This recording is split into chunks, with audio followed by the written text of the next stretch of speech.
Three, two, one. Yo, we got your back when you driving to work or driving home. If you on a plane or you at the gym or you home alone, all you gotta do to listen to the shows, turn on your phone. Two Ugly Nerds podcast, tell you what's going on. This is the podcast. Eric is ugly and would not judge anybody else. There's no other insult. When did you learn that you were? Two Ugly Nerds podcast. Welcome to the What's going on, guys? Welcome to the Two Ugly Nerds podcast, news from the Black Nerd community. I am your host, Eric, the podcast guy, and I am disgusted by you front wiping ass niggas. Y'all disgust me, literally. Disgusted. Oh man, Disgusted. We're just coming out Stop the gate doing with that. that one. Stop doing that. I am always joined by a non-front wiping ass nigga, Ian. hey man, there is a community. Okay, it's all I was. Yo, do you feel at home with them? You feel like you got a connection with them niggas or something? No, them your peoples? Them your I'm just not knocking it, yo. that's your safe space? No. All right, y'all are nasty. Stop wiping to the front, bro. Man. Why are you doing that? Like, because now you're just doing it to be a contrarian. It's like, what? There's no benefit. If you're a woman, why would you be wiping feces towards your vagina? That doesn't make sense. That's extremely Why would you important. wipe feces towards your balls? That doesn't make Oh no, sense. yeah, women definitely don't do that because that's Okay, so the women aren't doing it. yeah. There's it's no just community men. for It's women just doing men it. out there doing Okay, that. so Men it's are just gross, nasty bro. niggas. Cool. All right, man. Men All are right. gross. I'm just saying, whatever. Always join Ian Berserk Music audio engineer / super producer. What's the going father on, dad y'all? himself. Father Dad himself. What's up, my brother? What's up, man? Whoop, there he is. Cool. Also, always joined by Geronimo, Mr. Nintendo, our resident pro streamer. You guys already know. I got my Star Wars shirt on today with Boba Fett. That's the only half spoiler you get for Star Wars Visions. There you go. There's There a it half is. spoiler. What's good, y'all? I'm running off. I think 4 hours of sleep. I don't Oh, remember. boy. Something like that. I don't remember. But we got caffeine with the hard carry, so I think. Mhm. Big Got some facts. tea for the console tea segment. Facts. Yeah, man. But just happy to Um, be here as usual. All right, man. Before we dive into it, I gotta just tell y'all one thing. I don't know if y'all listened to the link I posted in the chat, but Drake and Benny the Butcher. So apparently Benny the Butcher came out and was like, "Yo, where's the record? Him and Drake got together." I don't know if it's Benny's record. I don't know if it's Drake's record. It sounds like it's, now that I've heard more about the situation, it sounds like it must be Drake's record. And I guess Benny thought it was gonna be on the album. And when you hear the record, it should have been take after the pod, click that link. Yeah, click I that gotta link. listen to it. Click that. It's that. No, guys, it's that. It really It's is. that. It's Okay. that. It's That's that. so crazy how Drake and Benny floated. Floated. It's that, bro. And it's not the full version. That I don't even know. That's not the full. Oh, Hopefully man. that link is still up. I might have to get another one. You have to let me know if that works. It might be like the life. Was it life of the party, the Kanye 3 stacks one? That one had to keep bouncing around to find the right link. Facts. Yeah. Yeah. Yeah, man. It's one of those. Like it's that for sure. I think that was Zeus actually barking at us. Oh, That's funny. But yeah, so yeah, no, that record is dope. That record is really good. I don't know what happened. Hopefully them niggas is not beefing or don't have no sort of issue. Seeing like Benny was upset the record hasn't come out or wasn't on the album. And I just wanted to hear it on the album. I think he was also supposed to be on Donda and his record didn't make, and his verse didn't make that either. What's happening? You know, Why West Side and Conway both made it and Benny wasn't on there. So I don't know, man. I don't know if what's going on, but Yeah, that's Benny what did it seem is. Benny was missing on that Donda. I had a feeling because I heard West Side Gun, heard Conway, and I was like, "Are Benny's next as usual?" No. All Not right. at all, yeah. Yeah, so that was a little weird. So I don't know. He might be in his feelings right now about that, and he piped up about that. But that record is really good. I don't know why Drake is holding that in the tuck. I don't know what he's waiting on with that. But that, I mean, and it's a really good record. So I don't know. Maybe he thought CLB just wasn't good enough to have this record on it. But if this record was on it, I think everybody's grade for this album goes up because that record is that good that I think that plus the other fringe records on there that I feel like are decent that people, are going to get replay value. They're going to be played in the club, stuff like that. Like, I think it would have bumped people's rating of that album up with just this record being somewhere on there. And I don't know what he's doing, but hey, it's Drake. So who are we to question, right? But yeah, y'all should click that. Click that later. Yeah. Yeah, I'll check it after we finish recording. Yeah. It's that. All right, man. Time for technically. Technically. A quick one for you guys, and I'm pretty sure you guys are tired of hearing about Apple, but I have one more Apple thing. Well, it's not an Apple thing, but it affects Apple the most. Yeah. The European Union is proposing a mandate on the charging of specifically phones that charge with wires. So not the rumored truly wireless phones that are coming out on Apple's end. So those phones that are, charged with a wire, they want a universal, make it universal USB-C. No more Lightning, no more any proprietary cable nonsense, just USB-C. Now, Apple, they are saying that making this mandate could potentially increase e-waste in transition, potentially. But the carbon footprint. Keep the blocks. We'll keep all the blocks and repurpose the create some jobs, repurpose all those wires. That's cap. They can figure it out. You cannot tell me they can't rewire. They can't chop off the ends of all of those and rewire. Like if they want to, they can. I mean, they could easily solder some new tops on those and make them all USB-C and resell them as refurbished USB-C wires that aren't going to have the same standard as the higher price ones, but you can have some cheaper ones. Or do like they do, throw the cheap wires out, put them at the dollar store. They're just cheap wires that you just sell them off, and there's no waste because they're being used. And when eventually, yes, they're gonna get messed up. It's probably going to be an initial, bump, but once everybody is using the same port, it'll normalize. I think they could just reclaim them. Just hey, if you have old Lightning chargers, drop them off at these locations. Maybe they can incentivize people with a coupon, and they can repurpose them. You know what I mean? Yeah. And mind you, this isn't even like just phones. This is for like anything, like headphones, tablets, right? All the rest of it. So I love it. The thing about it is, Apple, AirPods and don't need to have that. Yeah. I need my next AirPods to either be only wireless or be USB-C. USB-C. Please. Please. Because they have iPads. They have a bunch, like all their latest iPads coming out all have, USB-C. So it's not something that's impossible. Yeah. I want that iPad Pro. I'm not gonna lie to you, man. I've had my eye on that for a little while. Yeah, it's nice. It's nice. Yeah, give me that USB-C. Yeah, man. So we'll see how that pans out. It's supposed to, if it passes, it'll go into effect in 24 months. Nice. So give them time to redesign, adjust. Yeah, but so we won't see the immediate effects, but yeah. And that means we'll probably still get another iPhone with Lightning chargers, maybe, and unless they're going to be proactive. But it's up to Apple. It's up to Apple. Yeah, they're probably gonna wait. but I guess the question is how not accessible is the news, because it's right here. If we found it, anybody can find it. But this is the type of stuff that maybe we'd look out for that would pique our interest to click on and read. How many people know about this and know this is going on?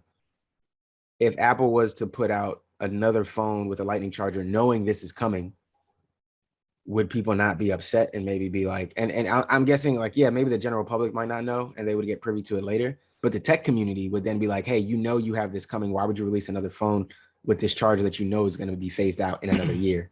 Well, people are already assuming that the 14 is going to have Type-C, period. Well, good. Especially with this. Like, this is like just adding fuel to it now. There's no reason that it would. Yeah. If they do release it with Lightning, then they just can't sell over there in Europe. Or right. Yeah. And you're not then. No, come on. They're not going to do that. That doesn't make sense. You think they're not going to sell iPhones in Europe? Come on, man. Entire region. Yeah. Doesn't make sense. Mind you, Samsung is the highest selling phone over there, but Yeah, but still, Even then, that's still a chunk of the pie That's they're cutting out and just throwing in the trash. Yeah, it's not about necessarily being the highest selling, but just you're making a lot of money over there, even if something is more popular. It's just like Apple is the most over here, but Samsung would never say, hey, we don't want to sell in North America. You know what I mean? That'd be dumb. Like you're still making a bunch of money. There's still a lot of customers. You know what I mean? Yeah, exactly. So, yeah. Exactly. Yes. Nice. that is true. That is true, technically speaking. I definitely need that to happen, man. I'm so sick of having to like look around and then realize, fuck, I don't have a lightning charger right now. I just got a bunch of USB-Cs, but that's because I got these. Everything else is USB-C, bro. You get a vape, it's USB-C. The PlayStation chargers are USB-C. Don't get me wrong, I like it. Vape is USB-C? Oh, snaps. Even that's vape. wild. My old vape isn't. It's a mini micro USB. Well, you gotta step up in the world. But it's old. I haven't used it in a while. So it's just oil. Upgrade your vape, bro. Nah, but yeah, yeah, you can. There's so much stuff that's USB-C from speakers and all this stuff. It's so much easier if you just know, hey, I just got to grab a couple USB-C cords and stuff them in a bag, and I can charge everything. Versus, wait, did I get this right cord or that right cord? Like it's just crazy. I don't know, man. So hopefully I think this is good anyway. But yeah, I like it. Cool. It's time for I do not have a mug again because I am not loyal to my own the own segment titles. But it's time for console tea. Clink, clink, clink, clink, clink. I need to get some tea so caffeine soon. Thanks. All right. So first things first, the game that we've been talking about, maybe over a year now. Yeah, I think over a year now. Yeah. Kenna Bridge of Spirits. Now I can't remember how she pronounced in the game. I'll remember probably next episode. But we're gonna say Kenna today. Yeah. We're gonna say yeah. So Kenna, first impressions, y'all. I think we all played at least an hour. Well, I know he's made his way through most of it. Derek and I are still, I think, earlier stages. We're not as advanced. Parts of the game. Yeah. Trying to keep up with the master Ian over here. Sorry. I'm not a master. I'm not a master at all. Apparently, I've come to realize playing this game that I'm not a master at all. I might suck at video games. Mom, these types of video games, I think. I kind of, maybe I just haven't discovered it yet. I kind of wished there was like a lock on. There's a lock on. There is. I just didn't learn it. Press, it's either R3 or L3. Really? Did they not tell me in tutorial? Did I miss it? Oh well, I don't think I've seen the lock on yet. So I don't. You know what the thing with the tutorial is that or the beginning of the game, it's like they work you to a point where your lock on will be necessary. So we might not have reached that point yet. That might be what it is. That's probably true. To where it might work if you click it, but it hasn't reached the point to show us to do it. That's so interesting though. I've never seen a game to like not tell you about lock on. The thing early on, though, that's one of the first things you usually do. They do trickle the instructions. True.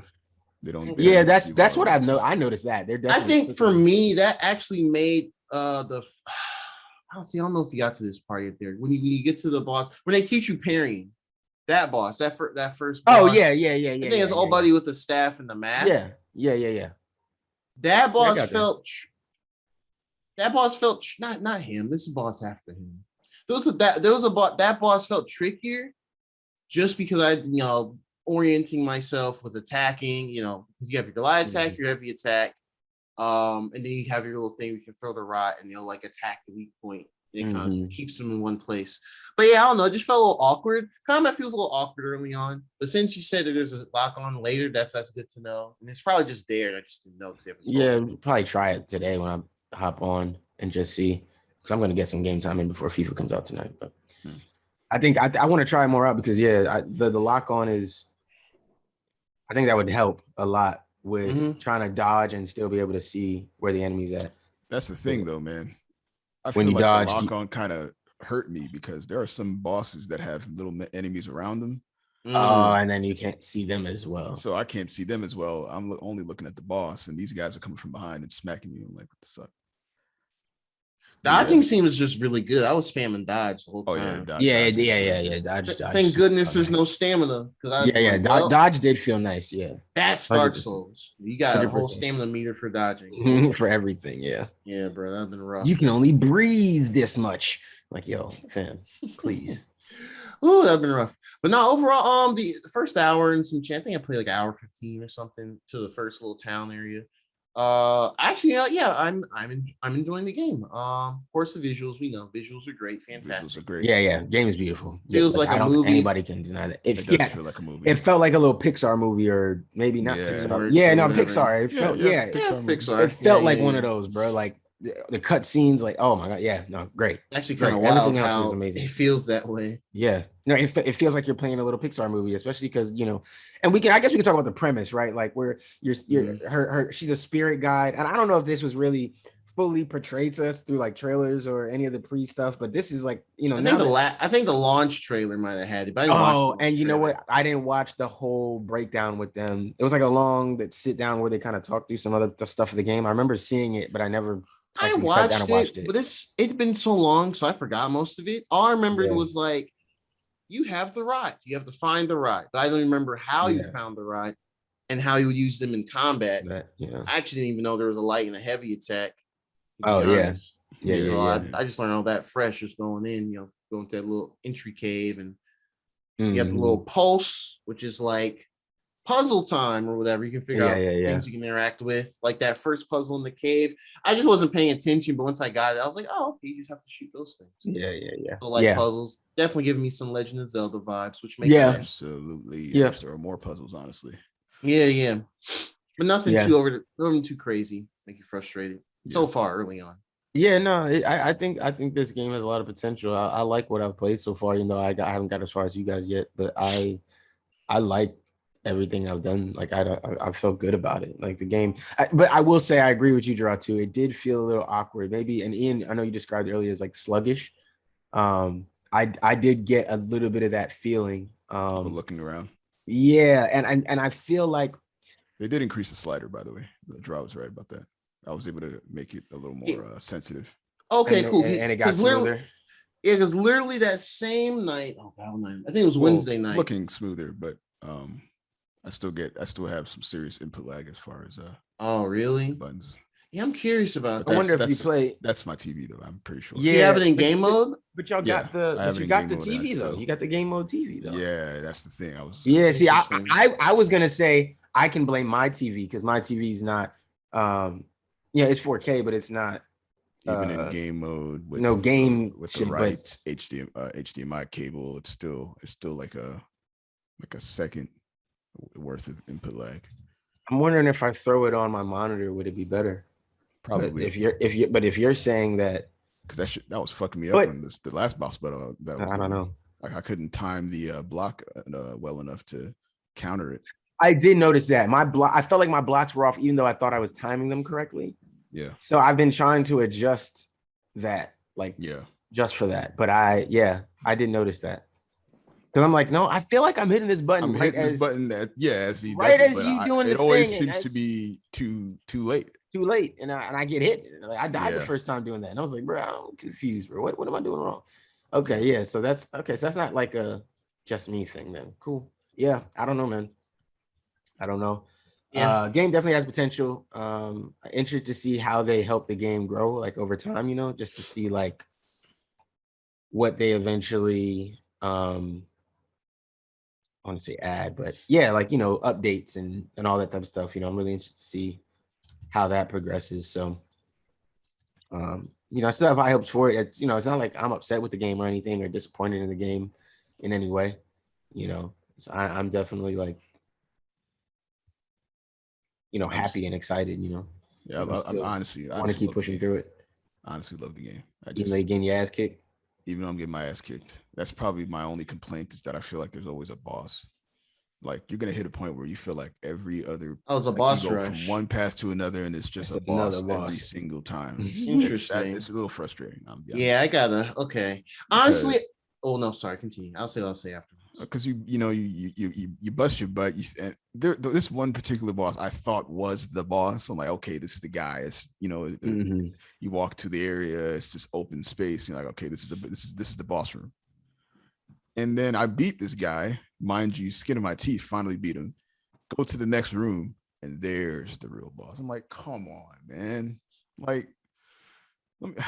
All right, so we in for some hard times ahead. Let me breathe, man. I don't know. Gerard might be, he might be.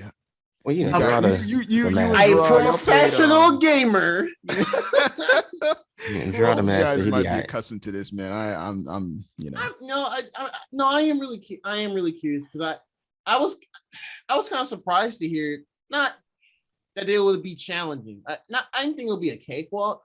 But I guess because they hadn't shown a ton even before release, because they didn't really have like a true preview thing. I think they had preview months ago, but we got the reviews I think the same day the game coming out, and the game reviewed well. So I'll be on. Yeah, okay. So honestly, I haven't played as much this weekend because one, work, and two, the first this new tech preview for the Halo Infinite has been out this weekend, so I've been getting that in.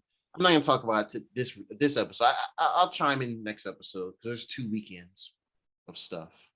So I'll have more to talk about then. But yeah, I'll definitely get more time in it probably tomorrow, Monday. So I'll hopefully try and knock it out if I can. I'll try and knock it out. But that's interesting. It's actually challenging. It's like kind of like it feels like it reminds me of Sekiro, man.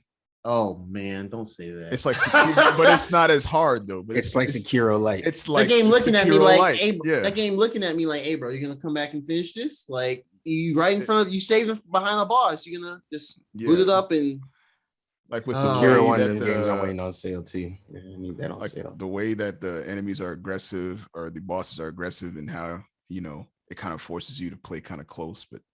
And you also got to rely on basically every one of your moves. You can't just use any. You gotta use your arsenal. Be proficient in everything. It's demanding.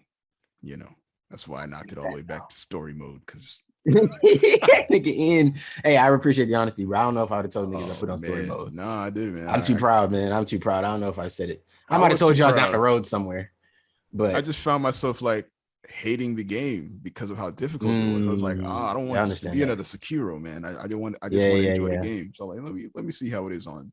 I get that story mode. It's like, okay, this is still challenging, but not as challenging as not as bad. So yeah, I get that. I do. I really do understand that. That is fair. That is fair. Well, that's good. I'm glad we're all enjoying our initial impressions of Sekiro with some slight criticism, which is fine. That's what we're here for. I'm excited to keep playing. So hopefully you guys out there interested in picking it up, or like I said, if it's really as short as the guys are saying, maybe in a week or two, we'll just do a full review type thing about it and just talk about it all. So if you're interested in that, let us know, and we'll maybe push through the game a little harder. If not, then maybe we'll take our time and just get there when we get there. But yeah, man, pick up Sekiro, $40. It's out now. We've been hyping it up. We've been talking about it. We're enjoying it. Hopefully it ends. Worth the hype. Yeah, yeah. Even just for the visuals alone, it's a beautiful game. It's a beautiful game. I hope that in talking about the difficulty, we didn't lose that point at all. Because the game is beautiful to just look at. Like it really is, genuinely. So hopefully you guys pick it up. Also, photo mode goes crazy. Does it really? Oh, I haven't even tried it yet, man. I haven't even looked that whole reaction. I mean, just with the kids and stuff in the town, you'll get introduced to when you get to the town. Well, okay, you'll be more inclined to use when you get to the town. But yeah, photo mode. I figure it's got to be kind of cool if you catch those kids running around and. No, you can trigger it like. Oh, so you can make them. Oh, okay. Yeah, so cool. You press triangle, and if they're in the characters in the frame, they'll kind of like. It's not the first time any game's done this, but there's like a button where they'll look at the camera but I think when you do, you can there'll be a prompt to say cheese, and they'll be like they'll smile, and that's cool. Okay. Yeah, that's dope. Little rot homies are dope too, man. Yeah. The They are the little homies. I like the rots. Yeah, it's protect them at all costs. Absolutely, man. man. Yeah, if they hurt the rots, man, it's war, man. It's war. It's war, man. Yeah. Absolutely. Squad it up. They hurt the rots. Cool. Nice keen impressions. Drew, I think we got something exciting to talk about, bro. Quite a bit, actually. Quite a bit. All right. So the annual September Nintendo Direct just happened this past week. Man, there was a lot here. Lots of highs, a couple of lows, in my opinion. We'll get to those a bit later. We'll go through the rundown real quick, and then we'll kind of gush about kind of the main thing about this whole thing. I think most people are talking about. Excuse me. So they started out. They revealed like a little CG trailer for Monster Hunter Rise Sunbreak, which is going to be the big expansion. Every Monster Hunter game has a big expansion. Monster Hunter World had Iceborne and stuff like that, and the ones before it had like X generations or whatever. So basically, it's going to be a big expansion. It's coming to summer 2022 for Switch, and I believe it's going to come to PC around that time as well. Don't quote me on that, but the PC version comes out early next year. That's it. They didn't show any gameplay or anything, just new monster, new environment, and it's like Twilight. So that's cool. They also showed a new Kirby game, and it is in 3D. Open world. It is. Open I don't know Kirby. if it's open world. I'll say that. I don't know if it's open world. I watched the trailer a few times, but it's open ended. I would say.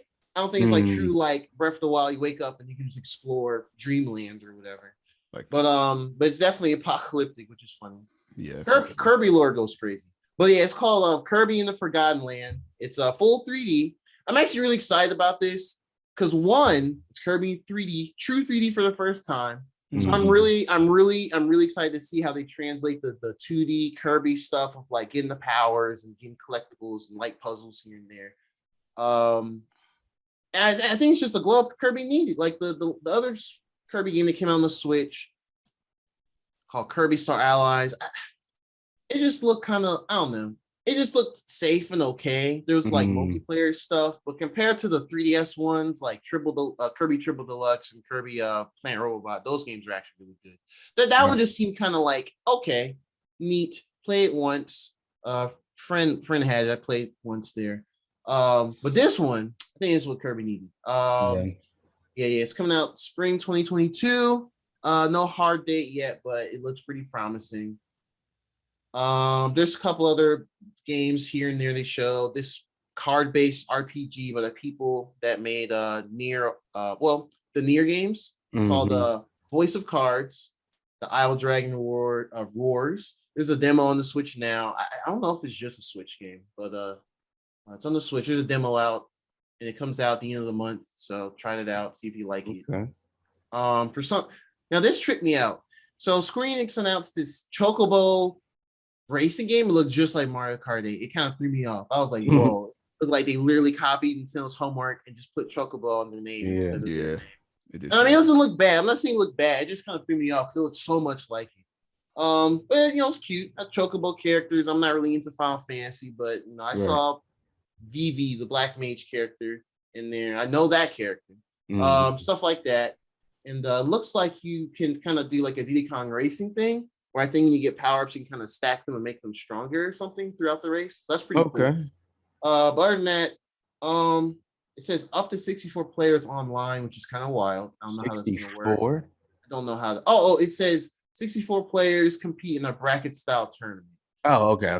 So it might be like, I don't know. Waves, or you're racing different people on different sides to progress through it. Yeah, something like that. That makes more sense. Yeah, so the game has potential for sure. And it just says that I can understand. It just says 2022. There's another Square Enix game that they was it early this year? Or late last year? They announced it late last year called Project Triangle Strategy. It's basically like a tactics type of game with like that 2D like retro, but like high quality 2D HD art style, whatever. And it looks like Final Fantasy Tactics a little bit. They just dropped a project. It's just called Triangle Strategy, as a stupid name, but the gameplay is okay. It's coming out March next year, March March something next year. But yeah, so for strategy fans, check that out. They showed Dying Light, the original, the old school one. That's getting a port, surprisingly, on the Switch. It's coming out in October as well. So October's looking kind of stacked. And they announced Dying Light 2 cloud version, which that was pretty surprising. But they'll also have like a free demo with that. It comes out February next year, the same with all the other versions of the other consoles. So the option is there. Cloud gaming is cloud gaming, but if you just got a Switch, you ain't got anything else with your family or you're in college or whatever, there you go. I'd say try the demo out, and if it works, there you go. So yeah, there's that. They showed Deltarune Chapter 2, which is the next for the Deltarune game that follows Undertale. It's free for right now. Well, it's gonna be free. It's out on PC as well. So check it out if you're a fan of those. I would say it's just out now. It's already out now. They announced the highly anticipated Animal Crossing New Horizons update. I don't know if I don't even know if Ashley knows about this, Derek, but she will in a bit when she listens to this, or you tell her. But they're gonna have it's such a big update. It's coming in November. It's such a big update, apparently, that they're gonna have their own dedicated direct for it next month. I don't think they gave an exact date. Yeah, so I'm guessing it's gonna be pretty beefy. And they teased it by having the character walk through the museum and go to the top left, and it's the coffee shop by this bird named Brewster. So that's neat. I think a lot of Animal Crossing fans been kind of looking for this. So look out for that. What was on here? They announced the final Smash Brothers DLC character will not be announced that day, but it'll be a separate stream October 5th. It'll be the final one. They reiterated it's the final one, so there's not gonna be a DLC Pass 3 or anything like that. So we're getting to the end of the road. Kind of bittersweet, but it's cool. They showed more Mario Party Superstars. They showed the last 2 boards, and they showed a few more mini games. So they got another one from Mario Party 1. They got the Yoshi one, which I'm actually really happy because that's one of my favorite ones from that game. Yeah, because you can go to the Thwomp or Womp, whatever it's called, and pay the money, but you can also make the money go higher, so people have to pay more to come over to that island. On it. So you That's wild. It is wild. Yeah, teaching us how to be landlords. Facts. But if you want to come here again, more money. Bro. Absolutely wild. And then the last board is one from I think Mario Party 3. It's called Woody Woods. That's a funny name. Woody Woods. Yeah, I didn't play too much Mario Party 3. I think my cousin had it. We played a couple of times, but that one's good too. So I don't know the full gimmicks of that board. I think it's like a day. I think it's like a night part and a day part or something. Okay. Yeah, and they showed some other stuff like a mini game mode called Mount Mini Games, that's also online. I think it's pretty much like if you don't want to do the board games, we just want to do like a gauntlet of mini games. You can do that, and some other stuff. And now all the modes are still online, so it's great. It comes out October 29th. Still kind of on the fence on it just because it's just 5 boards. I feel like there should be more, but that's just me personally. Everything else looks great though. They announced more DLC for Mario Golf Super Rush. They showed Koopa Troopa. Ooh, amazing. Whatever. Koopa Troopa's already in game. But yeah, Koopa Troopa is playable. And they announced Ninja. It's like a cute little ninja character. I don't think Ninja's ever been playable in anything. I think Ninja's from oh god, I forgot what game Ninja's from. One of the old school 2D Marios. I forgot. And they also announced a snowy course and a desert course. And so it's all free. I think it's out now. Another one that was kind of surprising. They had Star Wars Knights of the Old Republic, the old school one, KOTOR. That's coming out on the Switch. I didn't realize that was gonna go, bro. I'm happy. I'm happy it's going to Switch. I mean, I guess it should. It should go to everything. If it can run on older PCs, it should be able to run on a Switch for sure. Yeah. There's no reason to not think so, but I just wasn't sure it was going to go there. So I'm glad it's going to the Switch because I think that's where I want. I guess the only thing now is where do you want to play it? Because I want to play it. I might just try to play it in both, maybe. It's on mobile too. Funny enough. Yeah, but I need a bigger screen than my phone. True. I'd want to play. I'd want to play it on my Switch and then but also be able to play it on PS5. That's true. So I mean, I want to be able to. Those games go on sale relatively often. So, and I wonder if there's gonna have like cross play. I don't know. That would be like our cross saves. I mean, not cross play, cross saves. Just so was that the remake version that we saw? No, and that's actually something I was gonna kind of jokingly bring up. Like I found it funny that like on the Sony showcase we saw the other week, that first like one of the first things they announced was a CG trailer of the KOTOR remake by Aspire Media. And that's the same company that's handling a lot of these old school Star Wars ports, like the pod racing game, Jedi Outcast, Jedi Academy, and all those games. Right. And now KOTOR. So they somehow, I guess, they got with Lucas Arts or Films or whoever it is, Lucasfilms Games, and they're handling a lot of the old school ports to modern systems. So KOTOR is just next, or at least for Switch is next. Right. But the Switch has just the old one. They show gameplay. It's like, oh, here it's coming out later this year. That's kind of fun. But yeah, so that's cool because I never played KOTOR, and I just know it's one of those legendary, like, oh man, that's like the GOAT Star Wars game or of them. I'd be curious if Aspire is gonna go to like the Star Wars Unleashed games. I'm actually curious. That would be interesting. Yeah, if we brought those back, those would go crazy right now. Yeah, I think they should, honestly. Like, 100%. Yeah, they definitely should. So yeah, that was there. A couple. This is really the Patrice news. It's more of a niche type of game. Rune Factory 5. It's like a RPG type game that was on like 3DS and stuff. The fifth one. It's been out in Japan for a good earlier this year, but they finally announced a release for the West on March 22nd, 2022. So there you go. If you like those games, there you go. It's finally coming out here in the West. So let's get some more of the big stuff. The big stuff. All right. So they had Miyamoto come out, which is rare. He don't come out on these directs much anymore. And he was wearing a Mario shirt. And I thought, oh shit, we're gonna get a Mario game? Let's get it. Odyssey. It's been like 4 years since Odyssey. And he was like, oh no, I'm here to talk about the movie with Illumination. And they made Despicable Me. That's the only thing I know. They probably made other stuff. And so they came out and they announced that the Mario movie, they didn't give the title for the movie. They said the Mario movie is going to come out December 22nd, 2022. So, holiday time, etc. They also announced the cast. They announced the cast. I don't know what compelled them to do this. I don't know what compelled them to do this. I don't know why they put the cast separately. I'm kind of tripping. So Chris Pratt is going to be the voice of Mario. That's very strange. Yeah, I don't even understand that. That's weird. None of this makes sense. Like, hopefully it's not going to be a Italian rendition. Actually, that's what you think. No, it won't. It's me, Star-Lord. Oh God, that would be the worst thing ever. Why? Get up and leave the theater and be like, I want my money back, including the popcorn money. But no, so quick thing on that actually before I even get to the rest. So apparently there's this thing going around where Chris Pratt went on Instagram, did like an IG live or whatever, and he actually was talking about the casting and stuff. Okay. And basically what he said, he was just kind of like, I don't know how to believe this because I'm not really super into the Hollywood stuff, or if he was kind of capping or not. But he said this thing where he was like, here, I'll just say it to me, Mario. He just said in his regular voice. And he was like, don't worry, that's not going to be my voice for the movie.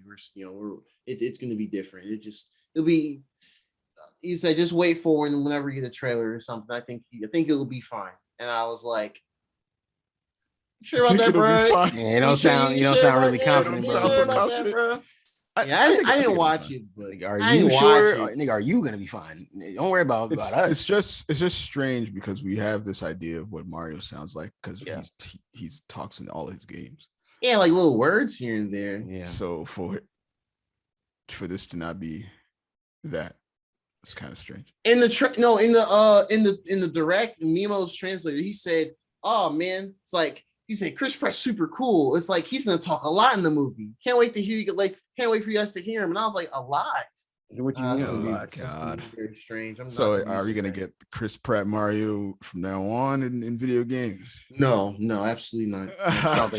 Charles Martinet is still gonna be the voice of Mario and characters. But let's go down the rest of the roster. Now I'm looking at it. They said Anya Taylor-Joy.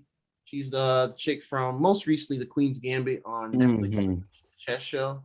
And a couple other things. She's gonna be the voice of Peach. I can see that. That's fine. Yeah. This is one of my favorites. Charlie Day is gonna be Luigi. All right. All I can think of is Always Sunny in Philadelphia stuff. Yeah. Man, all right. I can't wait to hear how that is.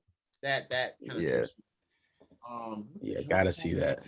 Jack Black is Bowser. Jack Black is Bowser. That sounds hilarious.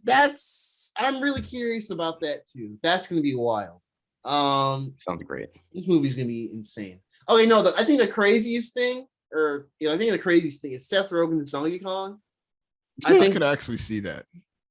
I'm trying to imagine Donkey Kong with Seth Rogen's voice, because like even in like that movie Sausage Party and stuff, that was just his voice being the hot dog character. Yeah, right. Yeah. So it's like, hey yo, what? I don't know, man. I don't know. I'm looking forward to seeing this. Oh, that's right. Keegan-Michael Key is going to be Toad. Toad. I don't even understand that, but I'm sure he'll make it work because he's going to voice actor. Shut your mouth, Ron. Like, I think he's going to kill that role. He's probably going to kill that role because Keegan is that guy. I think Keegan is going to do well in that, man. Yeah. The one thing that had me thinking, especially since it's done by Illumination, and there's always a bunch of Toads, and all the Toads have the same voice. I'm going to guess he's going to voice all the Toads. A bunch of Toads, yeah. And it's gonna be just random stuff. Oh, bro, it's gonna be him talking to himself a bunch. Yeah, I think that'd be hilarious. I think he will kill it. I think he will kill that though. Yeah, I think his voice acting skills is nuts. So I think he's gonna do a good job, man. I really do.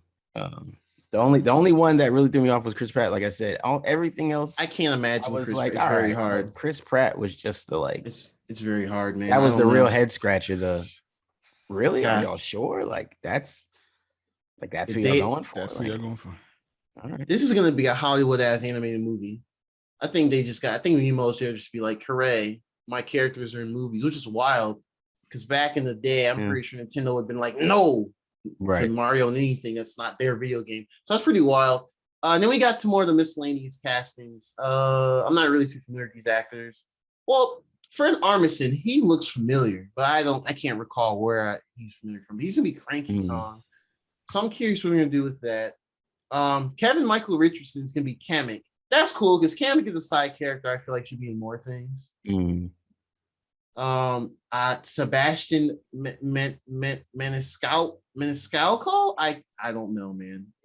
For my Hollywood heads, if y'all know, or Hollywood heads or listeners or viewers, put us on game. I don't know who that is, but he's gonna play Spike, who's usually like one of those random enemy characters that has like a little short green dude. He'll like pull out a big ass spike ball, just throw it. Hence the name Spike.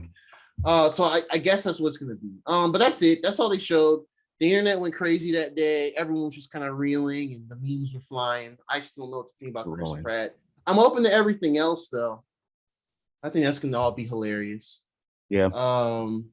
Okay. So the next big thing. You know, I'm not gonna gush too hard about this, even though I probably should. They showed Splatoon 3 again, but they showed a bigger trailer. They showed more of the multiplayer things. The main things for the multiplayer, they showed a new map. I don't know the name of the map. We don't know the name. They showed a returning map with like the rotating beams and stuff. The Museum Delphins, I think that's how you pronounce it. That fish name, the Delfonsino or whatever. So that's cool to see that back. They showed some new specials. You can use like a little crab mech and roll around. You can like throw a barrier. You can go Spider-Man mode and like kind of like a mixture of like Spider-Man and grappling onto different parts you can like ink. So that's interesting. I'm curious how they're gonna intertwine that with a lot of the new maps and all that. So I'm guessing the map design is gonna be more interesting. They show a lot of returning weapons. They didn't show that many new ones outside of the bow. That's still the only new weapon that they confirmed so far. Then they cut and they showed a sizzle of the new campaign, which is interesting because the Splatoon lore is actually more interesting than it should be. Because it's pretty much a post-apocalyptic world, but it's just all colorful and stuff. Like humanity like died out and sea creatures evolved and adapted and were able to live on land and stuff. So it looks like the single player is called Return of the Mammalians. So I think they're going to lean into more of like human stuff in the game, because they show like space, like abandoned space shuttles and those weird like Christmas Island statues with the faces and stuff just scattered around. They showed some returning characters, but older. Just overall, it's really cool for us Splatoon heads. I'm sure they'll show more when they're ready for next year to like get more people to try it out. Splatoon's a great game. Still to 2022, no hard date for that either, but I'm guessing that'll be a summer game. And they close it out on the one game that they need to show more than anything else, in my opinion. Bayonetta 3. Bayonetta 3 finally showed. They announced this. Game Awards 2017 went silent forever, and they showed it, and it looks pretty good. It looks like it still needs to cook more in the oven, I'll admit. But from what I saw, there's a lot of interesting new mechanics they kind of gave us glimpses of. Great, looking forward to it. There's theories running around that this is not the same Bayonetta character. It might be the younger version from the first game named Cereza, because the hairstyle is just like hers. So yeah, there's definitely some more time shenanigans going on, but that's still a 2022. A lot of just like 2022 releases, so nothing hard dated today. Not much hard dated in this direct. And they ended it with that, and that was great. And so it looked good. Definitely want to see more of it. But the stuff that we all can gush about properly, which is around the middle of the direct, I'm gonna save it for last. They finally showed, this was rumored, updates to the Nintendo Switch Online app, which is like their little retro offerings if you pay for the service. They showed Nintendo 64 is coming, and Sega Genesis games are coming. So yeah, this is actually pretty exciting. Exciting. This is gonna launch. They didn't say specifically when in October, but it's gonna launch in October. The one thing I have to emphasize as well is they announced that it's going to be part of a higher tier pricing. They did not say how much it would be just yet. I personally am expecting it to be like $30 per year instead of $20. So I think a $10 increase. And yeah, which really isn't that bad, but it's whatever. They can have that. So that's easy. I probably get it just to play Banjo-Kazooie one good time and then dip off. Right, no. And look, I have a family plan because I have Ashley. Just put your Switch. Oh, there you go. Plan and just use that, bro, so I can make this shit worth it. I got a bunch of open slots on my family plan. Just do that, bro. All right, we can do that. Yeah, we can work that in. Yeah. I'll just add you to the family plan thing, bro. Because I'm telling you, bro, I need to get the value for this shit, and I'm not, because I don't play the Switch as much. Ashley play, but yeah. So I need to get. You will in November. Well, yeah. I need to get I need to get the value for my money at this point now. So it's like, let me try and get him a little more out. But with this coming, I'm definitely gonna be playing more. So I'll be obviously getting more out of it. But yeah. And they call this the expansion pack, which is a clever nod to the expansion pack on the 64 back in the day. So smart, making me happy. Good marketing, nostalgia all over the place. But yeah, so the starting lineup, which will be available in October for Nintendo 64, you're gonna have Mario 64. Yes, they're putting it on here, even though they sold that 3 All-Stars less than a year ago. Nintendo savages. So if you bought that and you see this, well, hey, look, hey, I'm sorry. I mean, but this one is the original Mario Kart and the original all this. It's not no graphical updates, no nothing. So you bought a different version. You can justify yourself with that. So yeah, this has Mario 64 in it. It's gonna Legend of Zelda: Ocarina of Time, the true classic bangers. Mario Kart 64, Star Fox 64, which I'm excited. Sin and Punishment. That game I don't think ever came out. I mean, they've re-released it on the Wii back in the day on Virtual Console, but Sin and Punishment is an old school game. It's like a shoot 'em up type of game, like a walking shooting type game, kind of like that. I think it only came out in Japan back then, so we never got it back in the 90s. So that's cool that they're putting it on here. I've never played it. Dr. Mario 64. that came out really late on the N64. I didn't even know that existed until years later. That came out like the same year the GameCube came out. So it's not the Mario. It's a different type of Tetris. It's not the Mario.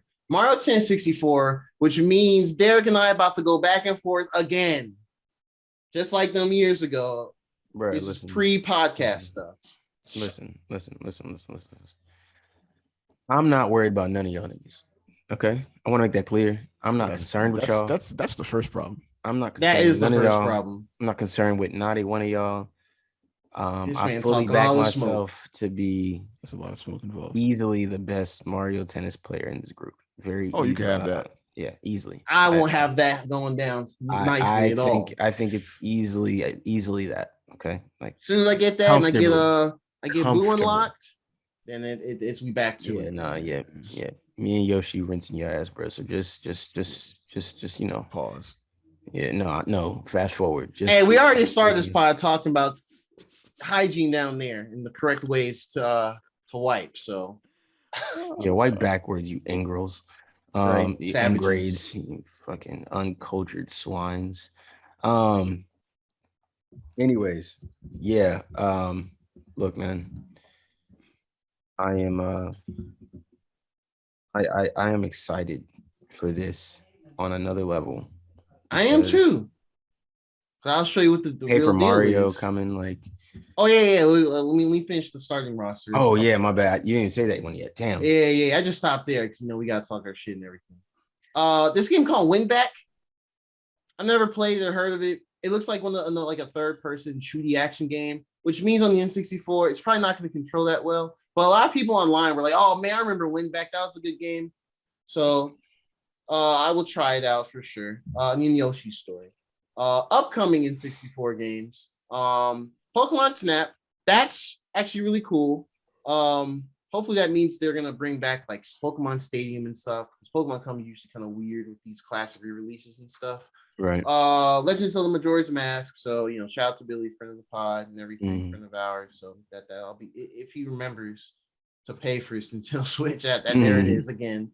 Kirby 64, the Crystal Shards. I'll throw him on my plan too. There we go. Mario Golf. I can't wait for that because that's you're not gonna see me no Mario Golf. Draw. Just man. Look, man. He trying to. I'm just glad you have this level of confidence. Just when I break it, you know what I'm saying? This not. I'm glad you have your confidence in tennis. This not Mario Party, bro. Ain't no Bowser coming to steal the ball out the hole or nothing and make you go +3. Right. Like, bro, you got to keep up with real niggas hitting hole in ones and shit, bro. Like, good luck. That's you talking. Okay. I'm just saying, bro. This from the guy that will turn on just play all the courses for kicks. Just cause unlock all the characters. I'm gonna unlock everything. I'm 100% Mario Tennis and Mario Golf. I'm that type of nigga, bro. I'm just saying. I'm not gonna say that because that game's actually hard. I ain't gonna. Oh no, I didn't say unlocking Middle Mario takes a long time. I didn't say it was easy. I'm just saying. You know what I'm saying? It's take a certain type of dedication to be up here. You know. Okay. All right. Okay. I'm gonna check point and be like, how many characters you got? How many characters? You still ain't got Mario yet? Oh, okay. All right. You still ain't Mario yet. All right. The thing is, I don't need none of them niggas. Okay. Oh, okay. I don't need them niggas. What I need them for? That's a you thing, my nigga. You know what I'm saying? You need them. All right. You might need them niggas. I don't need them niggas. So you're gonna start play Baby Mario? That's it? Easy. Oh, easy. Don't, bro. Don't play with me and Baby Mario, bro. The homie Charlie? Don't play with me and a girl Plum. Not Plum. They definitely Plum's OG. They definitely had these human ass characters. I don't understand why they just added them. I don't hate it. Like looking back, it's kind of like it's just cool. Cause it's funny because it's like no other games really did that outside like the Game Boys, but we're not talking about that. Paper Mario, like you said, that's coming later down the line, which is great, classic. F-Zero GX. God damn it, I got the GameCube one in my head. F-Zero X, still a good one. And then of course the big one, the surprise, Banjo-Kazooie. Motherfucking. Ooh, oh boy, Banjo. Banjo. Oh man, they playing ball, man. I think I would have beaten it on every console that game has been on. Been available on, yes. I'll definitely get it again once I beat it on the Switch. Just remember, guys, it's the same guy. It's because he loves this game. He was very opposite of this when we were talking about GTA. He's very He thought it was very hateful of his practice when we were talking about GTA. Man, but now it's different. I know. I feel you. It's different because I was talking about the online component to that to GTA. I don't want to. Because there were exploits that they took out the game that I was using pretty heavily to get the things that I had. It's exploits in the Xbox One. I didn't even know that. In the Xbox One, yeah. On GTA 5, yeah. Oh, I'm sorry, GTA 5. My bad. I thought you were talking about the new Banjo. Like there's just things that you can do to get money and. Oh, okay. I was living pretty nice. I don't want to go back through and play regular. That's the whole thing. Anyway. All I gotta say, GTA 5 was great on the 360 in 2013. Jesus. Yeah. So listeners, viewers, the reason why we're kind of hyping this up is the unique thing about these retro games on here is that they included online for the multiplayer. So all these games that are just local multiplayer back in the 90s will now have online, like online Mario Kart, online Star Fox, online tennis, Dr. Mario. What else? Derek can catch the hands anywhere. F-Zero. He catch the hands. Yeah, but y'all niggas still don't be about it. I ain't heard from y'all niggas in Mario Kart in ages. Ian ain't said a word. Because y'all can't step to me on Mario Kart. Come on, nigga. We went back and forth. I'm rusty in Mario Kart. I know I can watch. I'm just saying. Ian understood he was in the ring with a real nigga, and he stopped. He stopped saying out of my comfort zone and did the 200cc with you and everything, nigga. I don't want to hear it, man. You learn that brake button. My bad, bro. If you want me to come down to the lower levels for you, bro, I will. Bro, Derek, you don't want it, okay? If you want me to come down to the lower levels, I'm gonna come down to the lower levels. It's just like if you want to play 2K, bro, we can put the game on rookie. Mario Kart 64 ain't got 200cc, bro. All right, that's all. Y'all definitely not seen me no Mario Kart 64, bro. I'll tell you that. Yeah, Mario Kart 64 don't got 200cc. I don't know. I'm gonna just two ugly nerd stream. Hell yeah, dusted on 150. Who really what? Who's really what? Hell yeah, y'all getting dusted on 150, bro. I don't understand what y'all think this. I'm gonna just choose Wario and that's it, bro. I'm gonna just be fast Yoshi and knock y'all out. I would choose Luigi, but Wario was my first character. Was Boo in this game, or was he introduced in Double Dash? Double Dash. This one just got the main Mario cast. So DK. But Boo is an item in this game. Yes, it is. Or he or whoever. Yes, yeah, you can steal your thing. Bro, the items in 64. That game is so jank now. I don't know when the last time y'all played 64. That game is so fucking jank. Like, bro, you have shells that be just stupid. You throw them and they'll just go into the wall and just die. You can chain like gold mushrooms and not gold mushrooms. You can change stars from items. This is really weird. I love that game though. Nostalgia. Yoshi, you lucky I can't be Blue Yoshi, nigga. It be on your ass, boy. Oh yeah, new Yoshi story. He didn't know about Blue Yoshi on his ass, bro. Actually, he know about Blue Yoshi dusting his ass. You feel me? All right, man. No, you were right the first time. He said no correction. Me, nigga. No that's correction. I know about Yoshi behind me. Correction all the time. That must have been green. That must have been green Yoshi or something. I don't know about that nigga. I don't know who that nigga is. My red Yoshi, it's a pink Yoshi, maybe. I don't know. Green Yoshi, OG. One blue Yoshi. And I can't wait till this shit comes out, bro. You know what it was? It was a green and yellow Yoshi behind you. You thought it was blue. That's what happened. Oh man. But blue Yoshi was. Only thing I recall seeing behind me blue is the blue shell, man, because I'm always first. Okay, all right. Facts. That's by design, nigga. Let you get hit by the blue shell and dust your ass. Yeah, facts. That is a strategy. Go be first, nigga. Go be first. That is the strategy, bro. You feeling good up there, ain't you? I already know what's coming. Mel will be doing that shit to me on purpose, man. Facts. Like for real. And then you watch the blue shell go hit your goofy ass. As soon as you see the we have to make and then swerve out the way of the blast radius. We definitely have to make all this happen so I can show how we have to. All right, so Sega Genesis games, which is but not the same amount of excitement, but not really. Good. Sega re-releases like the vast majority of these Genesis games all the time. There's only like a couple on here that are like new, I guess. Launch lineup of Sega Genesis, Sonic 2, Streets of Rage 2, Echo the Dolphin, Castlevania Bloodlines, Contra Hardcore. That's cool. Dr. Robotnik's Mean Bean Machine. That's just fun to say. Funny title. Golden Axe, Gunstar Heroes. I've always wanted to try Gunstar Heroes. It's like a 2D like action shooting type of game. It's kind of like Metal Slug, kind of. This game called Musha. I've never heard of that. It looks like some shooting, like a Galaga shooting upward type of game, vertical shooter. Is that a mech on the front? Yes, it is. Yeah, so like you use a mech and you shoot. Like, yeah, I'm gonna try it. I mean, I'll be playing the games off if I like them. Give me a game where I can shoot with a mech. I'll try it. I mean, Fantasy Star 4, Rice Star, which that's the game I always want to sit down and try too. It's like your little stretchy arms, you spin around, platformer. Yeah. Shine is a good soundtrack too. Shining Force, I think that's an RPG. I could be wrong. Shinobi 3, Return of the Ninja Master, and Strider. They didn't say anything else that'll come up after that. I'm assuming these games will also have the online capability. They didn't really specify it. Right. But like games like Dr. Robotnik Mean Machine, like that Streets of Rage. What else on here is 2-player? I think Contra is 2-player. Stuff. Sonic. Sonic could just be Tails randomly. But yeah, so so that's that. Not only will they be dropping these, they're gonna release these old school controllers, like the N64 controller, which I think that's insanity. And the Genesis controller, both are gonna be $50. Genesis controller is too much in my opinion. I think the N64 one, Nintendo can probably get away with that one, truly off nostalgia. I saw some pictures yesterday they released like some high-res pictures of it. So on the top of the N64 controller, I don't know if y'all remember, there's like a slot where you put like the little rumble pack or whatever. But on the top, it still kind of goes back a little bit, but it's flat. And they put some buttons up there. They put the home and the capture button up there, and they put like the ZR, like the trigger, the ZR trigger button. It's up there. So I'm guessing the Z button now usually on the bottom is going to be ZL, which is that's something. But yeah, so that's kind of wild. I don't know, a wireless N64 replica controller with that analog stick that's gonna probably turn the shit in like months. But hey, there it is. There it is. It's not about that. It's about nostalgia, Gerard.